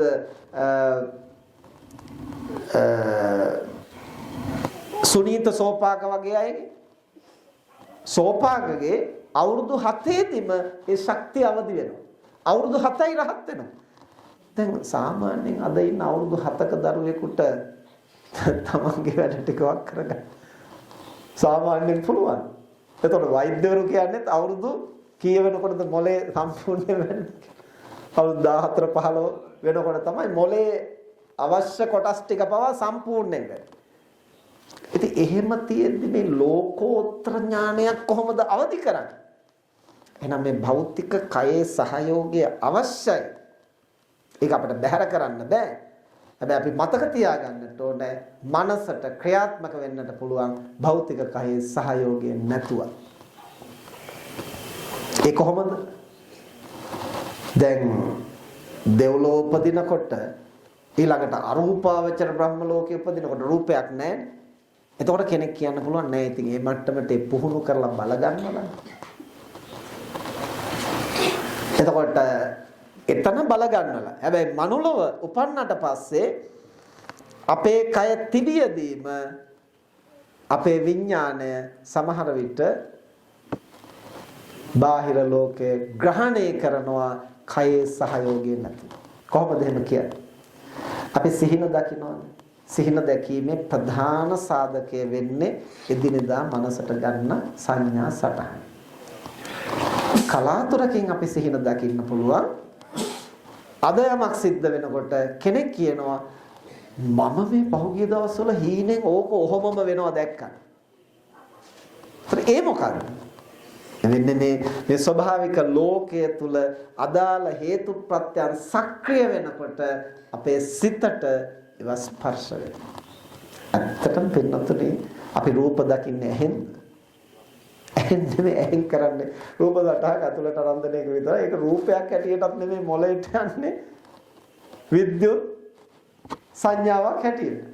එතකොට ඒ අනේක තමයි මනසින් හඳුනගන්නේ. ඉතින් ඒක හඳුනා ගන්න පුළුවන් නම් මනසට මේ බාහිර ලෝකයේ තියෙන සංඥා සටහන් හඳුනා ගන්න බැරිද? බැරිකම නෙමේ අපේ පංචේන්ද්‍රයන්ට වහල්ව සිටින තාක්කල් මේන් පරිබාහිරව දකින්නට බෑ. නමුත් ඒ වහල් භාවයෙන් අපි සමහර අවස්ථාවල ස්වයංව මිදෙනවා. සමහර කෙනෙක් පුහුණු කරලා මිදෙනවා. ඔය මරණාසන්න අත්දැකීම් වලදී එහෙම කියන්නේ ශල්‍ය කර්ම කරපු තැන් වලදී එහෙම කියන්නේ මම මේ බලාගෙන හිටියා ඔක්කොම කරන සම්පූර්ණයෙන් විසංඥා කරනවා. ඒතර පංචේන්ද්‍රයන්ගෙන් ගන්න කිසිදු සංඥාවක් මොලේ හරහා විඥාණය විසින් හඳුනාගන්නේ නැහැ. ඒ සමස්ත පද්ධතිය ඒ සංඥා ගමන් කිරීම අක්‍රිය කරලා නිෂ්ක්‍රිය කරලා තිබ්බට ඒ තනතර සටහන් අරගෙන තියෙනවා. මේ වගේ අපිට බොහෝ පැති වලින් හිතන්නට පුළුවන් අපේ මනසට පුළුවන්කම තියෙනවා මේ බාහිර ලෝකය ස්පර්ශ කරන්න. ඉතින් ඒ හැකියාව නිසා අවුරුදු 7 වෙනකොට මොළය සම්පූර්ණ වැඩිලාද නැද්ද කියන කතාව වෙනම කාරණයක්. හැබැයි ඒ වයසේදී සියලු කෙලෙසුන් නැසා අරහත්ත්වයටපත් වුණා. ඇයි අර සාංශාරිකව ගෙන ආපු විඥාන සාධකය වඩා ප්‍රබල වුණා. එය සක්‍රිය කරන්නට පුළුවන්. එතකොට සමහර කෙනෙකුට ඒක මතුවෙන්නේ අධික කම්පණයකදී වෙන්නට පුළුවන්. අධික දුකකදී වෙන්නට. ඇත්තට බොහෝ දෙනෙකුට දුකකදී ඒක මතුවෙනවා. ඇයි? ඒක මගේ ජීවිතේත් මම අත්දැකලා තියෙනවා. අපි මේ බොහොම සුව පහසුවෙන් ඉන්නකොට පින්නතුනේ අපිට මේ ලෝකය ගැනවත් මේවා සිද්ධ වෙන්නේ කොහොමද කියලා අමුතුවෙන් හිතන්න ඕන කමක් නැහැ. අපි අඩුතරමින් අපේ කය ගැනවත් හිතන්න පෙළඹෙන්නේ මොකක් හරි අසනීපයක් හැදුනට පස්සේ. ඊට ඉස්සෙල්ලා ඉතින් අපි හුස්ම ගන්නවද කියලා සමහරවිට දන්නේ. වතුර බොන්න ඕනද කෑම මොනවද ඒවා ඉතින් අර කෑදරකමට බඩගින්නට කනවා මිසක් ඒවෙන් මේ කය මෙහෙම මොකක්වත් නිනවු නැහැ. වතුර පිපාසයෙන් නිසා බොනවා මිසක් ඒකෙන් මොනවා වෙනවද කියලා අපි දන්නේ නැහැ. මේ මේවා ගැන හොයන්න පටන් ගන්නෙ ඔන්න වකුගඩු වැඩ කරන්නේ නැහැ. ඔන්න දිය වැඩ ඔය ප්‍රශ්න ටික එනකොට තමයි දැන් මේ මොනවද කනේ මොනවද වෙන්නේ ඔක්කොම හොයන්න පටන් ගන්නවා. එතකොට ඉතින් වෙන්න ඕන හරිය වෙලා ඉවරයි. ඉතින් ගැටලුවක් මතුවෙච්ච තැනදී තමයි අපි අධ්‍යයනය කරන්නේ. ඒ නිසා බුදුහාමුදුරෝ දේශනා කරන දුක ඇතම් කෙනෙකුට සම්මෝහය ඇති කරනවා. ඇතම් විට ප්‍රඥාව අවදි කරනවා. සම්මෝහය ඇති කරනවා කියලා කියන්නේ ඒ දුකෙන් මුසපත් වෙලා අර සුනාමිය නිසා Tamanට ඇතිවෙච්ච විපතෙන් ආගම දහමත් අතහැරලා දැම්මා වගේ බුදුහාමුදුරුවොත් එක්කත් තරහ වෙලා ධර්මයත් එක්කත් තරහ වෙලා මට මේ ප්‍රශ්නේ අහවලුන් නිසායි කියලා අනුන්ට චෝදනා කරලා ගැටිලා මරාගෙන මැරෙන්න සියදි විනාසා ගන්න එහෙම පෙළමෙන. ඒ දුක නිසා මෝඩකම මතුවෙලා. සම්මෝහය මතුවෙලා. සමහර කෙනෙකුට ජීවිතේ දුක පීඩාව මතුවෙනකොට මේ මොකද්ද? ඇයි මෙහෙම වෙන්නේ? කොහොමද මෙහෙම වෙන්නේ? මොකද්ද හේතුව? මේකෙන් ගැලවෙන්න ක්‍රමයක් නැද්ද? මොකද්ද ඒකට කරන්න ඕනේ? මට තේරෙන්නේ නැත්නම් මේක අහගන්න කෙනෙක්වත් නැද්ද? මේකට උපදේශයක් දෙන කෙනෙක් නැද්ද? අන්න හොයන්න පටන් ගන්න. එතකොට තමයි දුකට හේතුව ඒ නිදහස් වීමේ සඳහා මඟ කියන චතුරාර්ය සත්‍යය දකින්නේ. ඒ නිසා බොහෝ දෙනාට ජීවිතේ ධහම දකින්නට දොරටු විවෘත වෙන්නේ ශන සම්පත්තිය හරියටම අවදි වෙන්නේ කටුක අවස්ථාව. එතකන් අපි මග හැරලා සුව පහසු විදිහට විකල්ප හොයමින් අපි කටයුතු කරන කිසිදු විකල්පයක් නැති තැන තමයි ඇත්ත පිළිගන්න ලෑස්ති. විකල්ප තියෙනවා නම් අපි පාවිච්චි කරන්නේ විකල්ප. එතකොට භෞතික විද්‍යාවේ තාක්ෂණයේ දියුණුව කියන්නේ මොකක්ද? විකල්ප. අපි කැමති විදිහට කටයුතු කරන්න අපේ සුවේ පහසුව වෙනුවෙන් කටයුතු කරන්න හැම විටම විකල්ප හදනවා. ඒ විකල්ප වර්ධනය වෙන තරමට දහම දකින ස්වභාවය ගිලිහලා යනවා. එහෙම නැත්නම් ඉතින් මේ විද්‍යාව මෙච්චර දියුණු වෙනකොට දහම දකින්න එපා. ඒ දකින්න තියෙන හැකියාව ටික අඩු වෙනවා. ඇයි? අපි හැමතිස්සෙම ඒකට මොකක් හරි අපි කැමති විදිහට කරගන්න විකල්පයක්. ඒ මොකක්වත් නැති තැන තමයි අපි ඇත්ත පිළිගන්නට ලෑස්ති. අර පෙර දිනකත් මම සිහිපත් කළේ භාවනා කරනකොට ඉස්සර මගේ එක කකුලක නහරයක් හිර වෙලා කියලා මම හිතන්නේ මොකද්ද කියලා මම දන්නේ නැහැ. එක කකුලක ටිකක් වෙලා වාඩි වෙලා ඉන්නකොට වේදනාව එනවා. ඊට පස්සේ කකුල හිරි වැටෙනවා. ඊට පස්සේ උඩ බිම ඉන්න බැරි ගන්නට කැක්කුම ආනවා. ඉතින් ඒ වෙලාව වෙනකොට මම කරන්නේ හිමින් සැරේ කකුල දිග ඇරලා වෙන ඉරියව්ව වෙනස් කරලා වාඩි. හැබැයි ඔය කුරුණෑගල භාවනා ස්ථානයක මම කාලයක් භාවනා කළා. ඒ ගුරුහාමුදුරුවෝ හරිම තදයි. උන්වහන්සේ කියන්නේ භාවනා කරනවා නම් පැයක් හෙල්ලෙන්නේ නැතුව භාවනා කරනවා. නැත්තම් සමාධිය බිඳෙනවා. නැත්තම් මනස වැඩෙන්නේ නැහැ. ඉතින් උන්වහන්සේ ඉන්න වෙලාවට අපි හරි බයයි. මොකද බැරි වෙලාවක් කකුලක් එහාට මෙහාට කරා නම් ආයේ භාවනා කතන්දර මොකුත් නැහැ. සියලු දෙනා ඉස්සරහ බනිනවා. ඉතින් දවසක් අපි සමූහ භාවනාවකට වාඩි වෙලා අපි හාමුදුරු මෙහෙම උන්වහන්සේ අපි ඉදිරියෙන් අපේ පැත්තට හැරිලා පිටිපස්සෙන් උපාසක මහතුරු පැත්තෙන් උපාසකම්මල අනිත් පැත්තෙන් උපාසිකා මාතාව දසිල් මාතාව මෙහෙම ඔක්කොම වාඩි වෙලා දැන් භාවනා කරනවා. අන්න මගේ කකුලේ සුපුරුදු වේදනාව මතුව. දැන් ඉතින් මම කියා දීලා තියෙන හැටියට මම වේදනාව කියලා මෙනෙහි කරා. සමහර දවස් වලට ඔහොම මෙනෙහි කරනකොට ඉතින් ඒක අඩු වෙලා යනවා. දැන් එදා මේක අඩු වෙන්නේ නැහැ. එන්න වැඩි වෙනවා. දැන් මට මෙනෙහි කරලා ඇත්ති වෙලා දැන් කඳුළු එක්කෙරෙන්න එනවා. දැන් දරා ගන්න බැරිම මට්ටමට ඊට පස්සේ මං හිමින් සැරේ S2 කරලා බැලුවා ලොකු හාමුදුරුවෝ මෙතන ඉන්නවද ගිහිල්ලාද කියලා. මොකද උන්වහන්සේ හිටියොත් මං දන්නවා කකුල දිගාරින්න හම්බ වෙන්නේ නැහැ. යන්තම් සරසර ගන්න සද්දය වුණා නම් බලන්න. මම හිමින් සැරේ S2 කරලා බලනකොට උන්වහන්සේත් S2 කරලා මගේ දිහාම බලාගෙන මයික්මන්ටස් දෙක පියාගෙන ආයෙ දැන් වේදනාව කියලා මෙනෙහි කරා.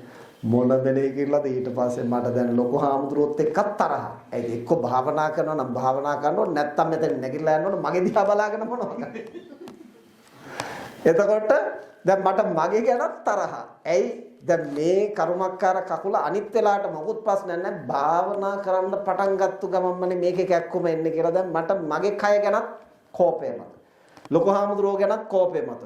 ඒත් එක්ක අර හොඳට භාවනා කරන අය ගැන ඊර්ෂ්‍යාවකුත් එනවා. එයි ඒගොල්ලෝ නිකන් පිළිම තිබ්බා වගේ. ආයේ මේ ලේ මස් වලින් හැදිච්ච කයවල් නෙමෙයි වගේ සමහර. දැන් අර ලොකු හාමුදුරුවෝ බනිනකොට බනින්නෙත් ඒගොල්ලෝ පෙන්න. මේගොල්ලෝ මේ වයසක අය මෙච්චර භාවනා කරන ඔබ වහන්සේට වීරය නැ. ඒ කාලේ මගේ වයස අවුරුදු 20යි. ඉතින් මට බනින්නේ එහෙම තමයි. ඉතින් දැන් මට අරගොල්ලොත් එක්කත් ඊර්ෂ්‍යාවක් මතුවෙනවා. දුකකුත් ඇති වෙනවා. ඒත් එක්ක මම වේදනාව කියලාත් හිතනවා. මේ ඔක්කොම පටලැවිලිත් එක්කලා කොහොමවත් වේදනාව අඩු වෙන්නේ මේක උත්සන්න වෙලා මගේ ගත විතරක් නෙමෙයි හිතත් හෙම්බත් වෙලා දැන් මට වේදනාව කියලා හිතන එක හිතා ගන්නවත් බැරි මට්ටමකට ආවා. දැන් මොකුත් නැහැ මගේ ගත සිත දෙකම මට දැනෙනවා දැන් පුපුරන්න ඕන්න මෙන්න වගේ. අර පුංචි කාලේ අපි බැලුම් පුම්බනකොට පුම්බලා අන්තිම හරිය අපි S2 පියාගෙන පුම්බන්නේ දැන් පුපුරයි කියලා අන්නේ මට්ටමට දැන් මගේ කය සිත දෙකම දැනෙනවා දැන් පුපුරන්න ඕන්න මෙන්න. දැන් මට කෑ ගහගෙන දුවන්න තරම් හිතෙනවා. කඳුළු වැක්කිරෙනවා ඇස්වල. ඉතින් ඔය සියල්ලම එක්කලා මට කිසිදු විකල්පයක් නැති වුණා. කකුල දිගාරින්නත් බෑ, කෑ ගහන්නත් බෑ, නැගිටින්නත් බෑ. ඇයි ලැජ්ජාවකුත් තියෙනවනේ, ආත්මාභිමානයකුත් තියෙනවා. දැන් මොකුත්ම නැහැ විකල්පයක්. වේදනාව කියලා මෙනෙහි කරගන්නත් බෑ. මෙනෙහි කරාට මේක අඩු වෙන්නේ නැහැ. අන්තිමට මම තීරණය කළා මරුණොත් මැරිද්දෙන් පිපුරපු දෙන් මට භාවනාව ඕනේ නැහැ මොකක්වත් ඕනේ නැහැ මම මොකක්වත් කරන්න නැතුව ඉන්නවා කියලා සියල්ලම අතහැරලා අන්න ඊට පස්සේ අර සියල්ලම අතුරුදහන් වල අර පුපුරන්න වගේ තිබිච්ච එකක පාට හුලම් බැස්සා වගේ වුණා එහෙම වෙලා කය තියනවා වේදනාව හරියට අර බමර චක්‍රයක් පත්තු කළාම වේගෙන් කැරකෙන්නේ අන්න ඒ වගේ දියසුලියක් වගේ අර වේදනාව හරියට බුරුම කටුවකින් විදින්න වගේ මස් නහර ඇට මිදුළු දක්වා විදගෙන වේදනාව යනවා පැහැදිලිව දැනෙනවා වේදනාවේ අඩුවක් නැහැ වේදනාව පැහැදිලිව දැනෙනවා හැබැයි කය කොහොමද තියෙන්නේ කියලාවත් දැනෙන්නේ නැහැ කොහෙද ඉන්නේ කියලාවත් දැනෙන්නේ නැහැ වේදනාවයි සිතයි විතරයි හිස් අවකාශයක වේදනාව දිහා සිතින් බලාගෙන ඉන්නව පමණයි අන් කිසිවක් නැහැ. ඒ වෙලාවේ දැනිච්ච සතුට, සැහැල්ලුව, ප්‍රීතිය, ඒකාග්‍රතාවය කොතෙක්ද කියලා කියන්නට බෑ. මං ජීවිතේ පළවෙනි වතාවට හරියටම වේදනානුපස්සන සතිපට්ඨානය කියන්නේ මොකද්ද කියලා අත්දැකේදා. ඒතෙක් කල් අපි කරලා තියෙන වේදනාවත් එක්ක පොරාල්ලනේ වේදනාව කියන්නේ මෙනෙහි කරන්නේ මොකටද මේක ඉක්මනට අයින් කරගන්න. ඇයි අයින් කරගන්නේ මට ඒක දරන්න බෑ. ඇයි දරන්න බැරි මං විඳින නිසා. ඉතින් විඳිනවා නම් කොහෙතර සතියක්. එතකොට ඇයි විඳින්නේ අපි විකල්ප හොයනවා. එක්ක මේක දිගාරින්න බලනවා නැත්නම් ඉරියව්ව වෙනස් කරගන්න බෑ නැත්නම් නැගිටින්න බෑ. මොකක් හරි විකල්පයක් ක්‍රියාත්මක කරන්න පුළුවන් නම් ඒක තමයි අපි ගන්න. විකල්ප නැති වෙච්ච තැන මට සිද්ධ වෙනවා ඇත්ත පිළිගන්න. අන්න එදාටයි ධර්ම දකින්න. පටාචාරාවට වෙන විකල්පයක් තිබුණේ නැහැ. දැන් අද අයට මම පටාචාරාවක් වුණා කිව්වට ඒගොල්ලන්ට විකල්ප තියෙනව මොනවද? රජෙන් දෙනවා කිව්වනේ වෙච්චන. ඒකවත් ගන්න ඕන. එතකොට තමන්ගේ මනස දිහා නෙමෙයි බලන්නේ. කෝ කිව්වේව දුන්නද? ඊට පස්සේ එදා ඉඳලා ඒකත් එක්ක රණ්ඩු වෙනවා මිස එතනින් පස්සේ පටාචාරාව නෙමෙයි අඟුලිමාල තමයි ඉන්නේ. පටාචාරාව පැත්තකට ගිහින් අරක දුන්නේ නැත්තා. එතකොට ඇයි දහම දකින්න තරම් මනස විවෘත වෙන්නේ? ඇයි ඕන තරම් ඒවට විකල්ප තියෙනවා. ඒ නිසා බුදුරජාණන් වහන්සේ දේශනා කරනවා අපට දහම දකින්නට ජීවිතේ කටුක අවස්ථා බොහෝ කොට උපකාර වෙනවා. ප්‍රයෝජනවත් වෙනවා. ඒ නිසා කටුක අවස්ථාවලදී තදින් දැනෙන අවස්ථා ඒවා අතහරින්නට එපා. ඒවා අමතක කරන්න උත්සාහ කරන්න එපා. අපි දන්න දොස්තර මහත්තයෙක් රේරුකාණේ මහානායකහන්ට අවුරුදු 10ක් විතර උපස්ථාන කළා එතුමා තමන්ගේ මෑණියන්ට හරීම ආදරෙන් හිටපු කෙනෙක්. හදිසියේ මෑණියන් අභාව ප්‍රාප්ත වුණා. ඒ දොස්තර මහත්මයාගෙන් හරියට දුක් වුණා. සතියක් විතර යනකොට යාළුවෝ කියනලු ડોක්ටර් දැන් ඉතින් ඔක අමතක කරලා දාන්න. දැන් ඉතින් ඒක ඉවරයිනේ. අවශ්‍ය කටයුතු කළා. ඉතින් එතුමා මාත් එක්ක කියනවා හාමුදුරනේ මගේ යාළුවෝ මට කියනවා මේක අමතක කරන්න කියලා. ඇයි මං ඒක අමතක කරන්නේ? මගේ ජීවිතේ මට ඔය තරම් දැනිච්ච තවත් සිද්ධියක් නැහැ. ඒ නිසා ඒක නැවත නැවත සිහි කිරීම මට වටිනවා. මම ඉන්නේ කොතනද? මගේ මනස කොච්චර බොළඳද? මම කොහොමද ජීවිතේ යථාර්ථයට මුහුණ දෙන්නේ? මේ දන්නම දේ සිද්ධ වුණාම ඇයි මට දරන්න බැරි? හාමුදුරනේ මේවා ඉගෙන ගන්න මට සුදුසුම කමටහන තමයි මෑණියන්ගේ අභාවය. ඉතින් ඇයි මම ඒක අමතක කරන්නේ? එතුමා හොඳ තැනක් මතු කර. අපි අමතක කරන්න හදන්නේ අපිට ඒක අමාරු නිසා. අපිට ඒකෙන් යහපතක් කරගන්න පුළුවන් නම් මොකටද අපි ඒක අමතක කරන්නේ? ඒ නිසා ජීවිතේ කටුක අත්දැකීම් අමතක කරන්න එපා. හැබැයි ඒ ගැන තැවි මානසික ආතතියටපත් වෙන්නත් එපා. ඒ පිළිබඳව විමසා බලන්න ධර්මානුකූලව කොහොමද හේතුඵල වශයෙන්, ත්‍රිලක්ෂණ වශයෙන්, චතුරාර්ය සත්‍ය වශයෙන්, පරමාර්ථ වශයෙන් එක් මොනවද විමසන්නේ? බාහිර සිද්ධිය විතරක් නෙමෙයි, එයට මගේ මනස ප්‍රතිචාර දක්වන විදිය. බාහිරත් අභ්‍යන්තරය. අජත්තං වා බහිද්ධාවා. මේ දෙපැත්තම ඔය කියන න්‍යාය වලින් විමසා බලන්නට වෑයම් කිරීම තමයි ජීවිතයේ තුලින් ධහම දකින්නවා කියන්නේ. ධහම තුලින් ජීවිතය දකින්නවා කියලා කියන්නේ ඒ න්‍යායන් ඉගෙනගෙන ඒ අනුව ජීවන අත්දැකීම් විග්‍රහ කරගන්නට වෑයම් කිරීම. ඉතින් බුදුරජාණන් වහන්සේ දේශනා කරන අවුරුදු 100ක් ජීවත් වෙනවද නැද්ද කියන එක නෙමෙයි මිනිස් ජීවිතයක් සම්බන්ධ වැදගත් සාධකයේ වෙන්නේ. අවුරුදු 100ක් හිටියා වුණත් මේ ධර්මතා දැක ගන්නට මනස අවදි කරන්න මේ සාධක ගොනු කරගන්න සමත් වෙන්නේ නැතිනම් කාලා බීලා මැරිලා යන්නටයි වෙන්නේ සාමාන්‍ය සතෙක් වගේ. නමුත් එක් දිනක් හෝ මේ සාධක හරියට ගොනු කරගෙන අපිට ධහම දකින්නට පුළුවන් නම් ඒ තනත්තාගේ ජීවිතේ මිනිස්සෙක් හැටියට අර්ථ සම්පන්නයි කියලා බුදුරජාණන් වහන්සේ දේශනා කළා. ඉතින් අද මේ පින්කම් කරන්නේ අභාව ප්‍රාප්ත වන්නට යෙදුණු සෝමසිරි සමරතුංග පියාණන්ට පුණ්‍ය ආනුමෝදනා කරන්. ඉතින් අපේ දොස්තර මහත්මයා මා සමග එතුමා ගැන කියනකොට කිව්වා මොකද මේ පියාණන් කිහිප විටක් අපි දැකලා මුණ ගැහිලා තිබුණාට ජීවිතය ගැන ලොකු දේවල් අපි දැනගෙන හිටියේ නෑ. ඉතින් දොස්තර මහත්තයා කිව්ව විශේෂ කාරණයක් තමයි එතුමා ලෙඩ රෝග වලට ටිකක් බිය වෙන තැති ගන්නා කෙනෙක්. නමුත් අවසාන මොහොතේ එතුමාගේ ඇතිවෙච්ච ලොකු පරිවර්තනය තමයි ඒ පිළිකාව වැළඳිලා තියෙන මේක සුව කරන්න බෑ කියලා කිව්වට පස්සේ අන්න අතන්ට මොකද්ද විකල්ප නැහැ. ඒ නිසා යථාර්ථය පිළිගන්නවා. අපිට විකල්ප තියෙන තාක්කල් අපි විකල්ප හොයනවා. හැබැයි දැන් මේක සුව කරන්න බැරි නම් මොකුත් විකල්ප නැහැ. ඉතින් ලෙඩේට බය වුණා කියලා උඩ පැන්නා කියලා දැඟලුවා කියලා ඇඬුවා කියලා දැන් මොකද්ද කරන්න පුළුවන්? ඒ නිසා දැන් මේක පිළිගෙන ඒකත් එක්ක සාමයෙන් කරන්න පුළුවන් දේ කරනවා ඇරෙන්න වෙන කරන්න දෙයක් නැහැ. ඉතින් එතුමා දක්ෂ වුණා, එතුමා සමත් වුණා අවසාන මොහොතේ වෙන විකල්පයක් නැහැ, වෙන කලහයක්ක් නැහැ කියලා දැනෙනකොට රෝගයට බියපත් නොවි තැති ගන්නේ නැතිව මේක පිළිගත යුතුයි කියන තැන තේරුම් අරගෙන ජීවිතය පිළිබඳව මධ්‍යස්ථව සිතයි. ඒක එතුමාට ලොකු භාග්‍යයක්. අවසාන මොහොතේ හරි එහෙම ජීවිතය ගැන નિවරදිව දකින්න පුළුවන් වීම. ඒ වගේම එතුමා තමන්ගේ මරණයෙන් පස්සේ අවසාන කටයුතු කරන්න, පින්කම් කරන්න පවා ඒවා සැලසුම් කරලා එතකොට නරුණන් පස්සේ මෙහෙම ක්‍රියා කරන්න කියන. එතකොට මේ විදිහට අවසන් කටයුතු. එතකොට මේ හැම දෙයක්ම සිහි බුද්ධියෙන් කතා කරන්නට පුළුවන් වෙන්නේ. ඒ සම්බන්ධව තවදුරටත් ගැටුමක් මනසේ නැති නිසා. ඉතින් ඒ නිසා යම් කලකදී අපි හරි සංවේදී ඔතෑණි පුද්ගලයන් වෙන්නට පුළුවන්.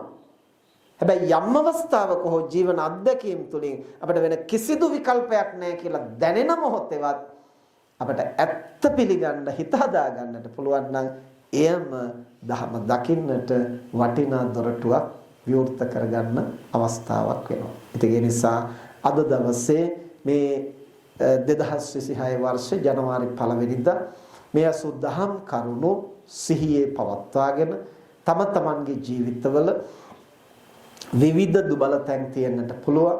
තමන්ගේ හිතට තදින් දැනෙන තැන් තියෙන්නට පුළුවන්. ජීවන කටුක ජීවන අත්දැකීම් තියෙන්නට පුළුවන්.